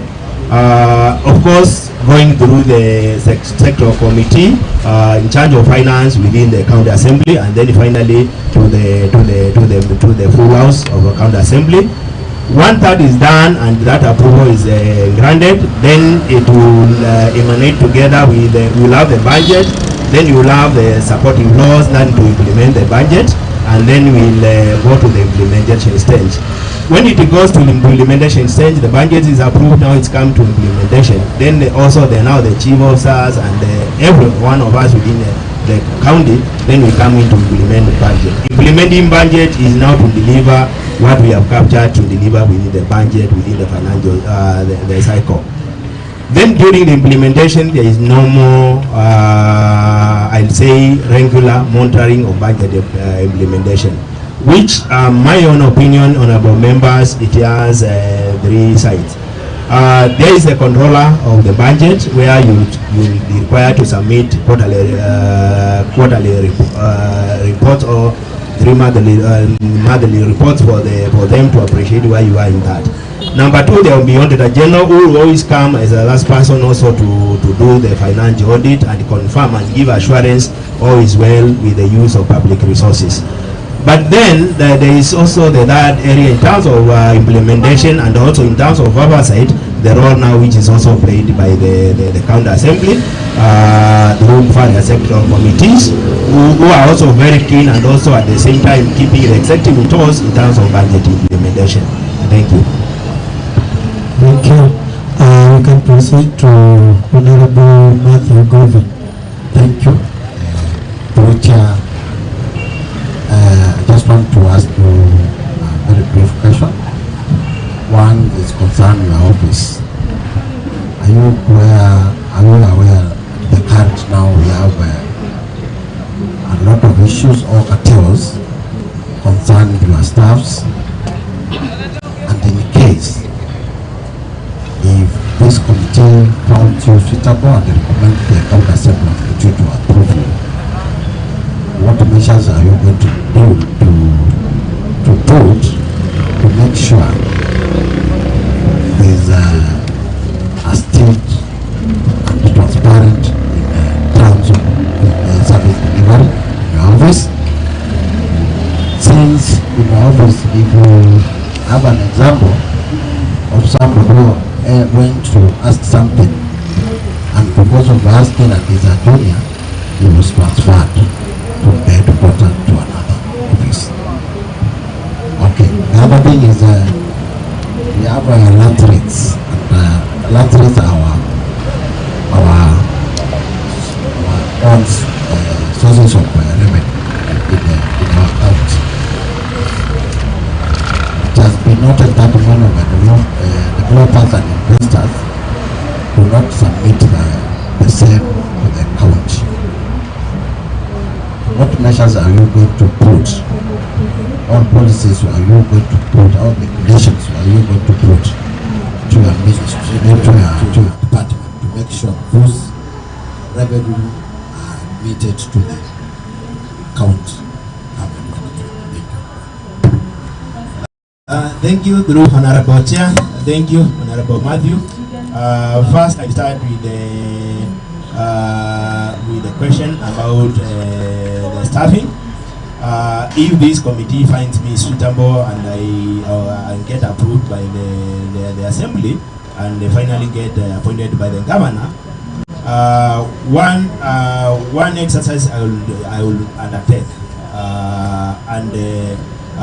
this is always, and especially when you are starting in a new office, there is always an opportunity. Allow me, honorable members, to say there is always an opportunity. The opportunity you have is you are new, and the opportunity you have is you are going to get a lot of information. And when you have that information, you will be knowing what is happening in the country, especially our own staff. One is there will be no room for any transfer. You do something, you have to be accountable for what you have done. And that is the only way we can start making a difference. Number two, in terms of the structures and the way the department has been, how it's coordinating, and I've seen it also happen, is when you have issues to do with land, majority are resolved through committees. You will have a situation where you have somebody is involved in the visit, in the field, is also involved in the decision making. It's like having a student and also the examiner play the same role. I'm sure you honorable members, that will be a thing of past. Number three, in terms of the staffing, and this is my personal view, honorable members. The reason why something happens is when people create frustration, and in the process, when you frustrate an individual in the process, somebody starts to overdo something. I will ensure there is very clear. I think the nominee Thanks a lot, may God bless you, and I will, maybe if there is anything that I can clarify further so that Honorable say you are not left in doubt, so that when you are going to do what you are supposed to do, you approve me, because I will come here and serve our county. I have what it takes. Just on a matter of records, eh? Yes. What is that you are supposed to do? Can you mention what you are going to do next? No, not. If it is report writing, say report writing. But don't just say what you are going to do. I think it's sorry, Honorable Vice Chair. I think it's a miscommunication. It's my excitement of saying that I appreciate what you have done. You are not harsh. Come up with the modalities of initiating peace talks along the border.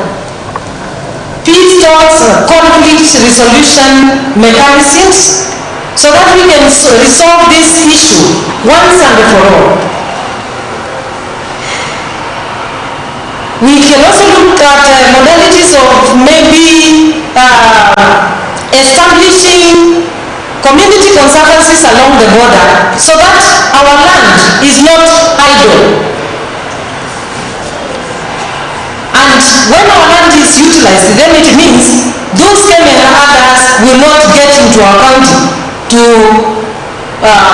start using our idle land. So there is need for an urgent resolution. Thank you, Honorable Chair. Are you aware of any bill that touches on emergency and disaster management? Thank you, Honorable Member. Thank you, Honorable Member, for that question. Through the Chair, I am aware of an emergency fund act. An emergency fund act that was done by the county government of Kitui and approved by the county assembly of Kitui in the year 2018. But that act has not been operationalized because it was specifically to establish an emergency fund, and the fund was not established. Therefore, it is not operational. Thank you, Chair. Thank you, Honorable Jeremiah. Thank you, Madam Francisca. I think now I can take the last question from a member who has not asked any question, because I can see now we are against time. Otherwise, we can give you a final one. Can make it to be one, please, because we don't have time. Yeah, Honorable Zach. Honorable Zach, you can take the floor and switch on your microphone. No, I second Zach. Then you will give a chance. Chair, mine is a follow-up to what the nominee mentioned, that we have the emergency fund. I know during budget making process we normally put funds into that bucket. Honorable Zach, yeah. Yes, I said we normally put aside money to the bucket on the emergency fund. You just mentioned that it is not being implemented. What are you going to do to ensure we have that fund being activated? Thank you, Honorable Member, for that question.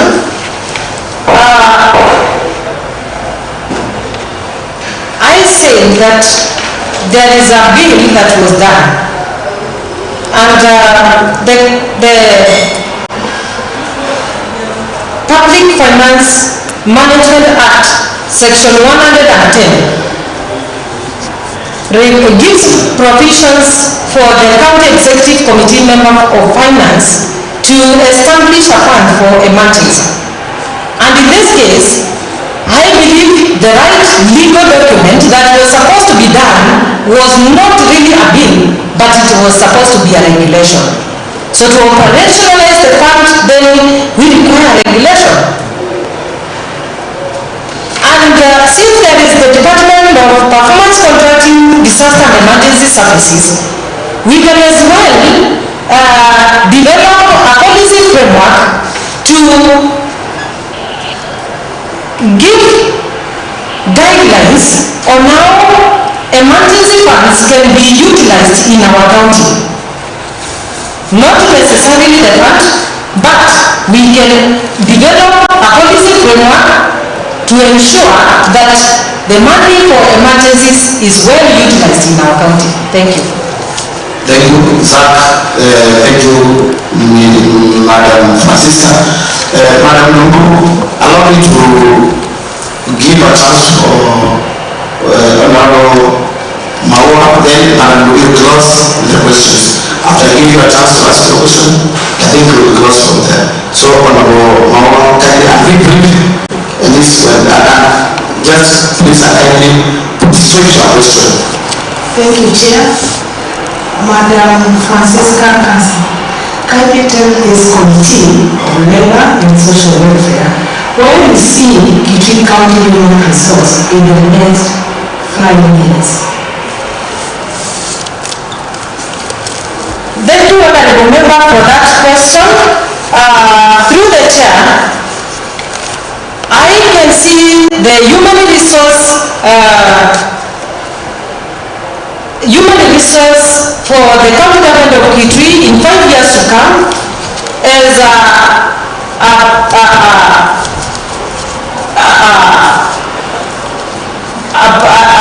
body that will be able to execute matters of public service delivery in Kitui County very well, because they will have been trained on how to carry out their daily duties and responsibilities.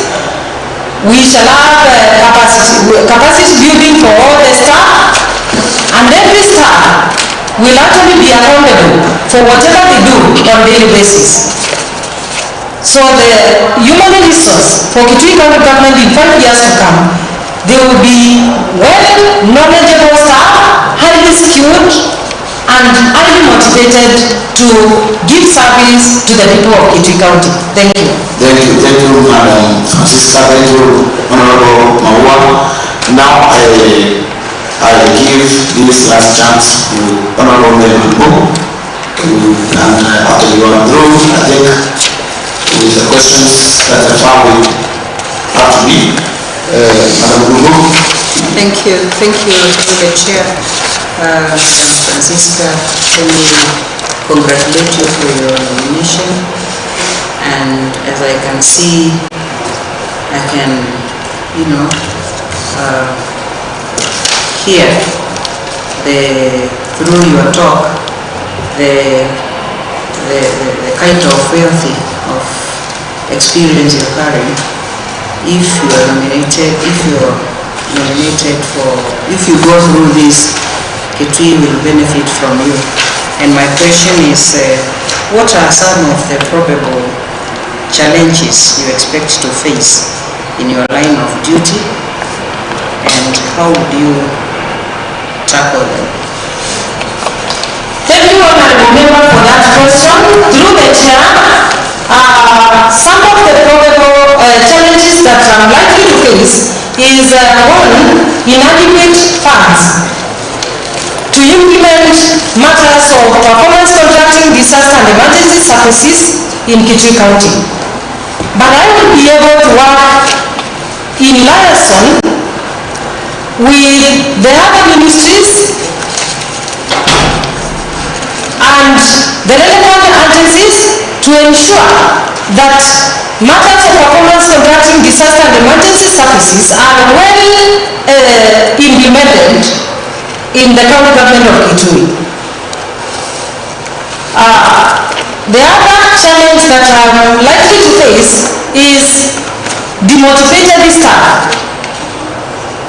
And to ensure that our staff is well motivated, then I will ensure that they are well trained on their work. And the clarity will be given to every other officer to know what is expected of them. The staff will be trained on matters of performance contracting and the broader performance management system. And I know they will be able to change their attitude and be ready to work for the people of Kitui County.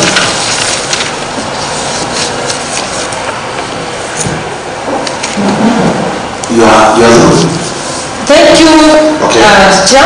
Yeah, members, I hope now everyone is okay with that session of questions. Thank you, Madam Francisca. I like the way you are taking them and answering them. Now, members, allow me to give chance to Madam Francisca, at least, because I need to talk to so much, 2 minutes to make a final submission on closing remarks. As we finish with our session today, just I give you like 2 minutes to comment, not even do that 1.5 minutes. Just make a submission, final remarks. Thank you, welcome. Thank you, Honorable Chair, honorable members, for giving me this opportunity to sit before you and air out my capacities and competencies. I am really pleased by the way you have raised your questions. I'm really impressed, and I look forward in working closely together with this committee on matters of performance contracting, disasters and emergency services to ensure that there is efficient and effective public service delivery in our county, and ensure that there is disaster risk reduction in our county. I want to thank you, Honorable Chair and Honorable Members, for the great opportunity. And I want to assure you, given this chance to work as our Chief Officer Performance Contracting, Disaster and Emergency Services in Kitui County, then I will make sure that there is public service delivery to the people of our great county. Thank you. Thank you. Thank you, Madam. I'm servicing them, even as I sit here, and I'll bring service in them. So I want to promise you, Honorable Chair, I will use county resources to serve my loans. Thank you, Honorable Chair. Thank you. Next question. Okay. Thank you, Chair. I have a follow-up question from what Honorable Harrison Maluki had asked. Now, in our respective either sub-county headquarters or ward headquarters, we have agricultural extension officers in place, and you find that they are just in offices to be seen, but in terms of their practical work, it's not being felt in the ground. And you realize that maybe, like I would call last year, we had some insects and pests affecting our farms. And you realize that even in terms of technical advice to our farmers, the very extension and agricultural officers we have, they are not working and giving the best technical advice to our farmers. As now the CEO in charge of agriculture, what will you do to ensure that the officers that we have are not just being paid and wasting county resources, but they are in full operation and working to deliver? Thank you, Honorable Joseph, the Honorable Chair, and the Honorable Committee members. The issue of pest, we cannot afford to ignore it. For example, there was this outbreak of menace of locusts. As I was just familiarizing myself with agriculture and agricultural services, I understand there is a body which mainly it's a unit which fights insects and locusts, and it is funded by NARIC. NARIC is an organization, it's a World Bank organization which is funding the county. So we'll enforce this unit other than locusts, because pests keep on changing and keep on mutating. We'll infect heavily on it, and we'll have a special operation, and we bring, for example, there is this university called SECO. It's one of our local universities, and it's a research they had done the other day. It is in the store. I had a privilege to go through it. We incorporate SECO and the other stakeholders to mainly educate these extension officers, because we cannot find in a certain place today, the next time it will change. So we will be in a position to fight when given the funding and establishing a special unit to fight it. Thank you, Honorable Joseph. About the officers? About the officers, they will be trained, they will be equipped, and they will do a lot of capacity building through these organizations. And this issue of this unit of locust, we will intensify on it. We will not leave it at that point. We will grow it to the next level. So extension officers should be aware, and they will be equipped with the modern ways to fight the pest. Thank you, Officer Frank. Seek clarification this way. Don't attach the extension officers too much on the locust, because the issue of locust, like currently, we are not having locust. but you find that we are in a rainy season, and maybe by March again we'll be expecting other rains. But now we are asking, we have agricultural extension officers in our respective sub-county headquarters who just go there in the morning, hang their coats and move out to their personal businesses. They don't attend to our farmers and they don't attend to us in our respective villages. Okay, Honorable Chair, thank you through the chair, the Honorable Committee.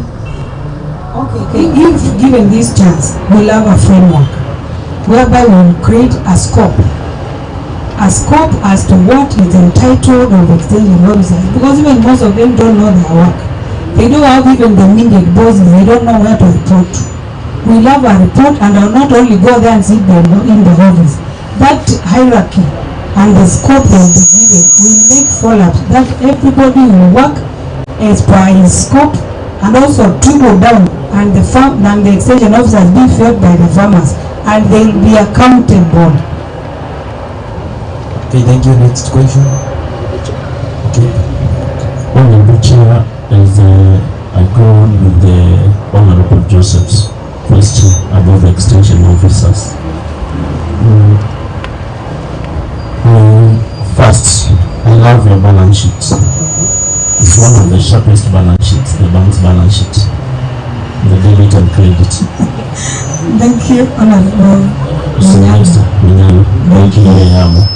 And about the issue of the extension officers, I wish you all the best to become the chief officer because you are very sharp on that and you are on to the point. And the thing about the extension officers, I'm a farmer. I love farming apart from anything else.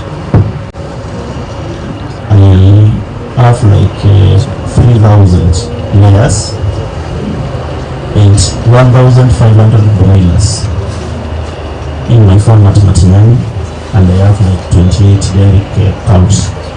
And to support your question, Honorable Joseph, I have truly, as an honorable member, tried as much as I can to bring those extension officers in my home, but it's extremely hectic to get one.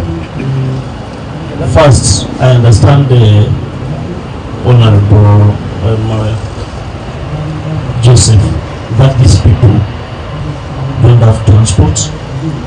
Second, they say they are not supported. That being in duty is a big problem. How are you going to deal with this menace? It's a question whereby when we wish you become the chief officer, you cannot answer all those questions now in this committee. But by God willing, if we become one, it's a food for thought.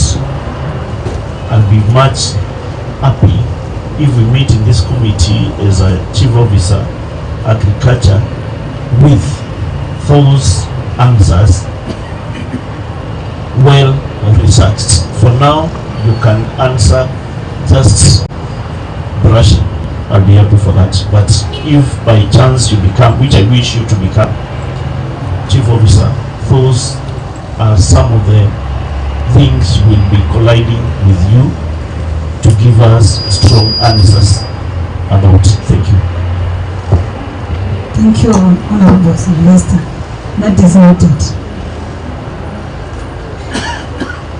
About the absenteeism, you've touched about the absenteeism. It is not only, okay, it is not the question, but it is not the one, these are not the officers who are absent from duty. There are so many. I've told you I'm privileged to have gone round, and we are taking stock of county assets. Even in rural, you go to hospitals and there is nobody for 1 week. And those are people earning salary and county resources. So that's why I'm saying there will be a very clear framework. And also with the help of you, this is the committee I'm endeavoring to work, even given this chance. So with the help of you and as a manager and a CEO, you will also help me as a committee. We reach to a conclusive answer. For now we are going to work and the county will get value for their money because they are not supposed to be paid in absentia. So this thing will be looked up to and the scope And also another problem which is making them to absent themselves, Honorable Munyando, through the chair, it is this issue of facilitation. Honestly, there is no facilitation. There is no incentive. This one I can tell you for fact, because immediately I get to, when we are auditing, I get to audit, award, agriculture extension officer. These are the problem identifying. How come you are always in the office and they give, there is no facilitation? So that will be looked through into, and will also help me and the committee for agriculture to reach them. Thank you. Next question. Thank you. My question is, I have two questions, and I would like to ask them. One, it's about Boniface Mukwati Katula, MCA Kanyuki Ward. How will you do to improve for the security? That is one. Secondly, how in your knowledge, how will you do to improve productivity of both crops and animals? Those are my questions. Thank you.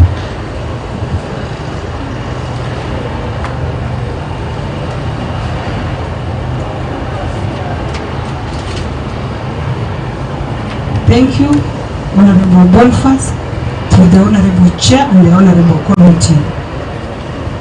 Food security is a problem, not in Kitui County, not in Kenya, even in the whole world. But given a chance, I will give it my best shot. For example, the soils have degraded so much, and I was for this idea. We sit down and we do some soil profiling, because we cannot be making the same mistakes all the years.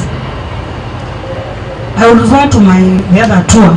I went to Nominee and they were planting things like sorghum. It's doing excellent there. They are planting things like pumpkins. It's doing excellent there. So we provide ourselves, and there is a lab in Dhika for soil profiling, and I would write my proposal and I'll sit down with you honorable members. We bring that lab to ATC here in Kitui. So we provide ourselves, and through these extension officers, we know what to plant what, where and when. What does well in Kanziku doesn't do well in Mikura, doesn't do well in Mwingi neither, doesn't do well here. Then we'll go that way. We'll plant the right crops. We'll also engage in AMS. I'm so privileged. When you are doing the auditing, I did the AMS. The agricultural mechanization will, as per the governor's manifesto, we say 2 per ward, but there are so many machines lying there. One time we'll give you this chance, we'll take a tour there. Those mechanization will service them, because we cannot plow using cows and engage our farmers. They do modern farming. It will save time. It will even bring money to our county. Also, Honorable Chair, through the committee, through the Honorable Chair, given this chance, will also provide proper seeds.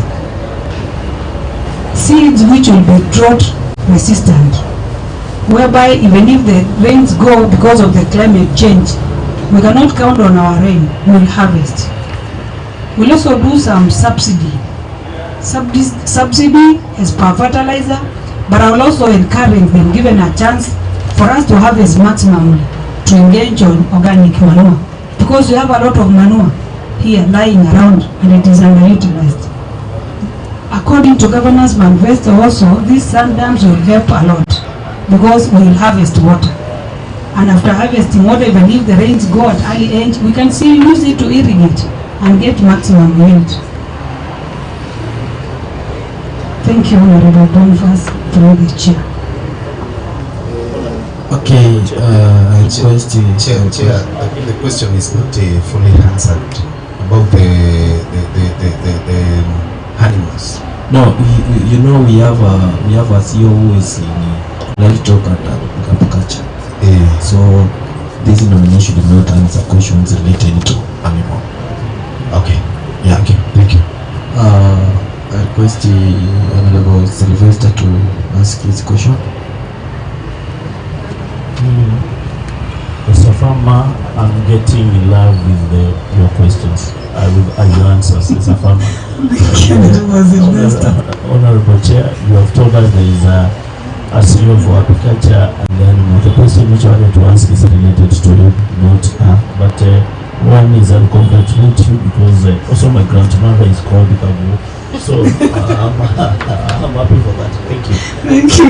Okay, Honorable Sylvester, I have one question for you, Nelly. Yes, you wanted to answer to ask the two questions ahead. Kindly hold on. Okay. As you have said, as you are answering that Honorable Mukwate's question, you have said that our resources, largely mechanization, will be useful to bring money to the county. And for the previous regime, there was a story which was going around that the tractors which were used for farming used to overcharge the farmers in terms of farming services. And I would like to request you that, are you intending to do business with the farmers? Thank you, Honorable Chair and the Honorable Committee. Honorable Chair, I'm not intending to do any business, and my business is not related either to MS. What I intend when I mean we will make subsidy, I think government in the first position doesn't do business. It doesn't. I'll tell you that for fact as an administrator and as a civil servant. What it does, it facilitates its people. We can subsidize these AMAs. For example, you want a water plant. The machines are lying here. Through the right committee and through the right policies, the county can facilitate. You do your wells, you do your boreholes, you even do your farming. It is just subsidy, but not business. Thank you. Next question. On that, Honorable Chair, the incoming Honorable CEO needs to familiarize herself with the finance bill, because all what you're talking about is about the machineries in the finance, how much should be charged is in the finance, and you cannot go against it. And I have a question to you. How will you improve the status of county farm machineries? Already you have almost answered that. County farm machineries, it was a question I had to ask, but you answered it when you're in the process. And then the next question will be, tell us the programs you'll initiate to farmers for soil and water management. You answered it partially before it was asked about you, when you said about soil technology, crop soil testing, because in Kitui we don't have lab for that. The lab which was being set up, it was there to be done at Mwingi, which you need to follow it up, which was to be worthy 10 million for soil testing. There was a laboratory which was being to be set up there from the county government. Then because those questions were answered partially, I have a question different one which you need to answer me. There's a lot of fertilizer coming from the national government which is being imported, subsidized, and Kitui farmers are taking a raw deal about it. I'm just asking whether you will have a collaboration with the Minister for Agriculture, national government, with that, so that because the farmers have already registered, all the farmers have registered, so that we can have cooperation with them, so that we get adequate subsidized fertilizer.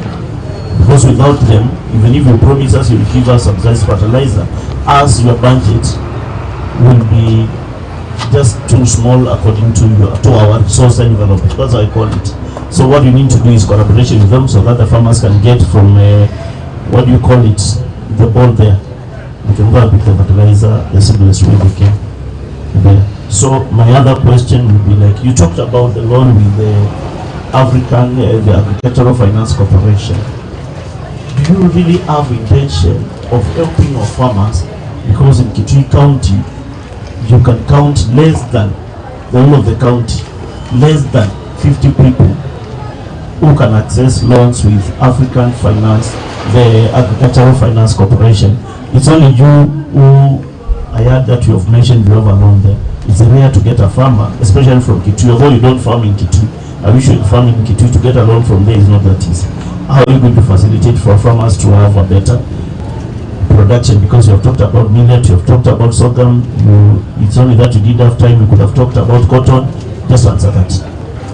Thank you, Honorable Sylvester, through the Honorable Chair and the Honorable Committee members.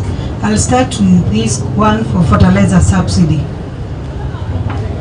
It is true, Kitui, we might get a road deal, but I will ascertain that when I get into office.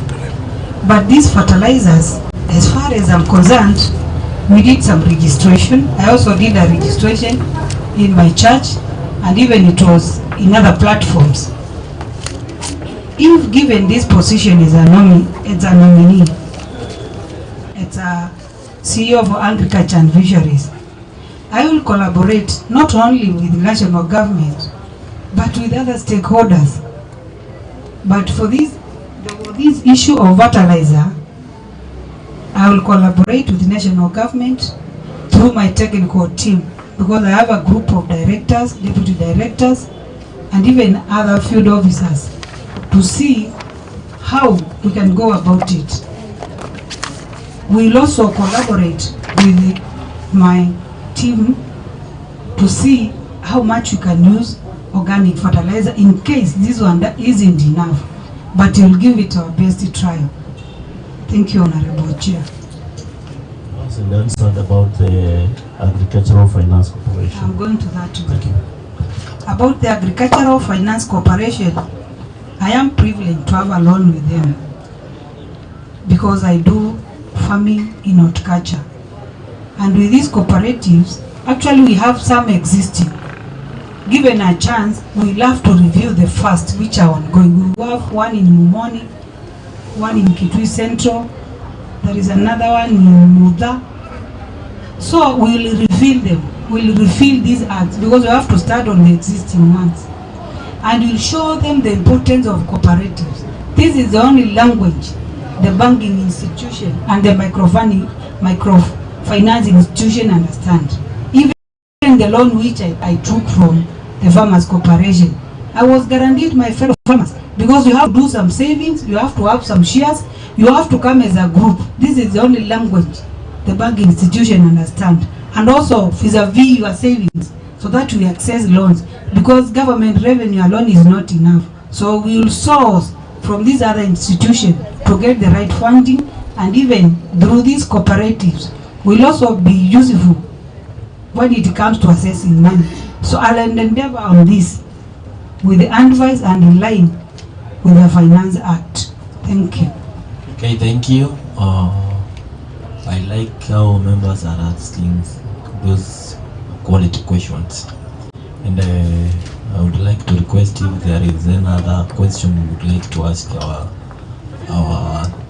nominee. Immaculate, you have any question? Okay, before Honorable Sylvester asks his question, I would like to request our Nelly to touch on fish production, knowing that that is your field.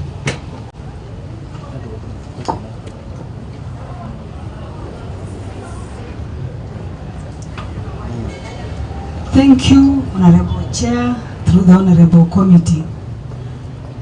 Honestly, fish production has been ignored in Kitui County. And the reason is because of the water shortage. Because if you don't have water to drink, to bathe, keeping a fish pond it's hard. But given this chance, because there is a fish multiplication center here in the ATC, first of all, we'll review that policy. There is a policy, there is a regulation about that. We'll bring our extension officers on board, because it's only the extension officers who will teach our people about the fish production. We'll also bring the other collaborators on board. There is a unit in Jomo Kenyatta dealing with this. We'll bring them on board for finances, because like in Kiambu, they funded the fish farmers so well with the right paper, the right technology, even some of the boreholes. We get water first, we get the right technology, and then we move forward. We'll also engage in trainings. Fish is a protein.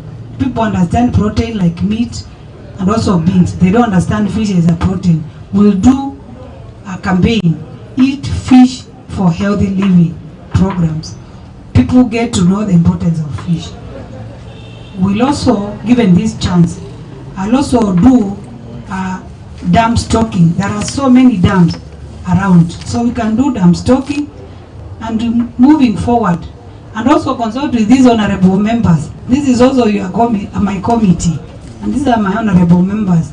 Chatting forward and incorporating those other people will rise from where we are to another level as far as fish production is concerned. Thank you, Honorable Chair and honorable members. Thank you, Nelly, for your floor. You have answered questions very well. I would like to request you to... Okay, Sylvester, you can ask that final question. Thank you, Honorable Chair, for that privilege of asking the final question. It seems that you have done a good research on whatever you wanted to do. Congratulations for that. About the fish farming, about the dam stocking, we have many dams which have fishes. Like in Matinyani Ward, we have one which we did through our own initiative and community. We did stocking of 5,000, which is doing far much better.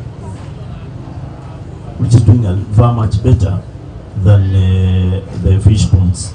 If you can have the dams in all the wards, you get them in line all the 40 wards, the dams we have, and then you do restocking through the honorable members, you can really help us, because it's cheaper to do restocking than building. And those groups you're talking about, the women groups and the others, like the one in Matinyani you're giving to women, it's giving them a lot of revenue. So if you can do it and you do the collaboration with you have also CEOs, you can do a great job. About the fish farming ports, I will only refer you to, there is a man who is doing it at Unya. I'll get his name. It's getting good money. Just next, like almost 5 kilometers, honorable members, from here to Unya. I've visited him severally. He's doing a great job. My last question was about agricultural revolution in Kitui County.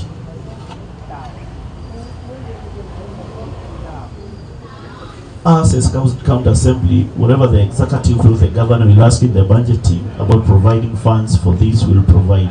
But also, we need to have revenue as a source of financing this. I'm asking, how do you have not talked about how do you intend to bring revenue to this county? Because if we put more money in promoting farmers, we have also to get revenue to manage the county, for people to be paid, because revenue runs the county. Because we have been putting like $1 billion in agricultural sector each financial year, but the revenue we have been getting is less than 30 million. Thank you. Thank you, Honorable Sylvester, through the Honorable Chair and the Honorable Committee members. It's true there is a lot being pumped in agriculture, and it's not coming back. About the revenue issue, for example, as I was consulting on this, I happened to meet Dr. Temi Mutia, and he alerted me on value addition. Kitui can generate a lot of money and a lot of revenue if we add value to most of our products. We don't sell it raw. For example, there is this plant. It's a sun dryer. It's funded by USAID. And in Europe, this is a hot cake for dried mango. If we can dry mango, and for example, the mango is going in waste this season, actually the metrics ton they want exported there, we can't even meet the demand. So given a chance on this, we will engage with these other stakeholders, try to dry this mango and export them. You can also get a lot of revenue from this agricultural mechanization. This is something we can't afford to ignore, Honorable Nyando. Because, for example, you only need very little money to drill a well in your area using our machines. And you generate a lot of income through, for example, this group you are saying of women, they are generating fish. So if we also pump some money through agricultural mechanization, they do their wells and they make a lot of money. Through horticulture, they make a lot of money. Thank you, Nell. I request you to give your final remarks. Through the chair, Dr. Tami Mutia comes from which ward? Tami Mutia comes from Mugwani Ward. Thank you. Mwingi West constituency, Mugwani Ward.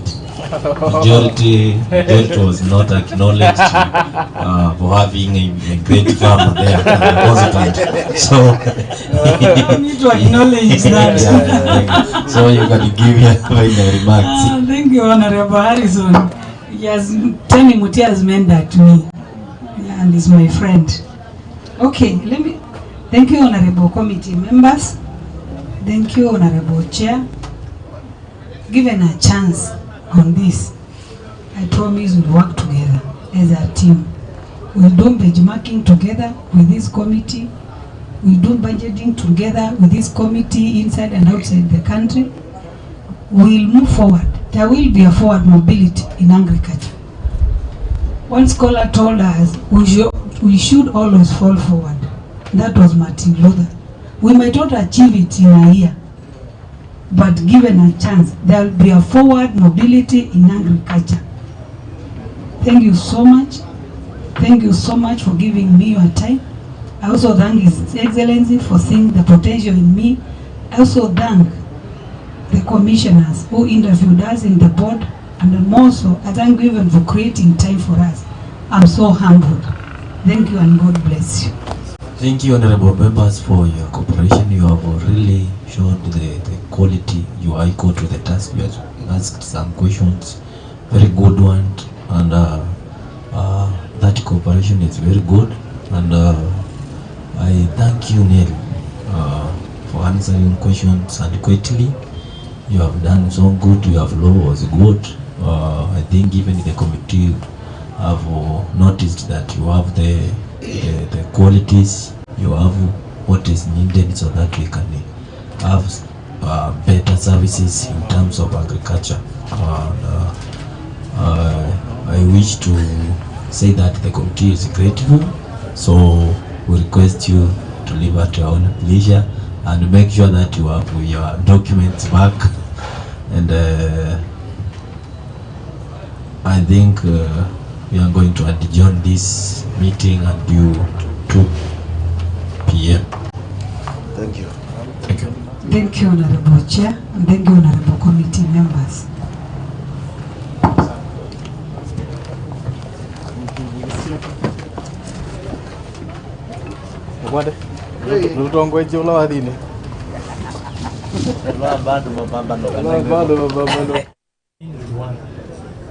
So thank you.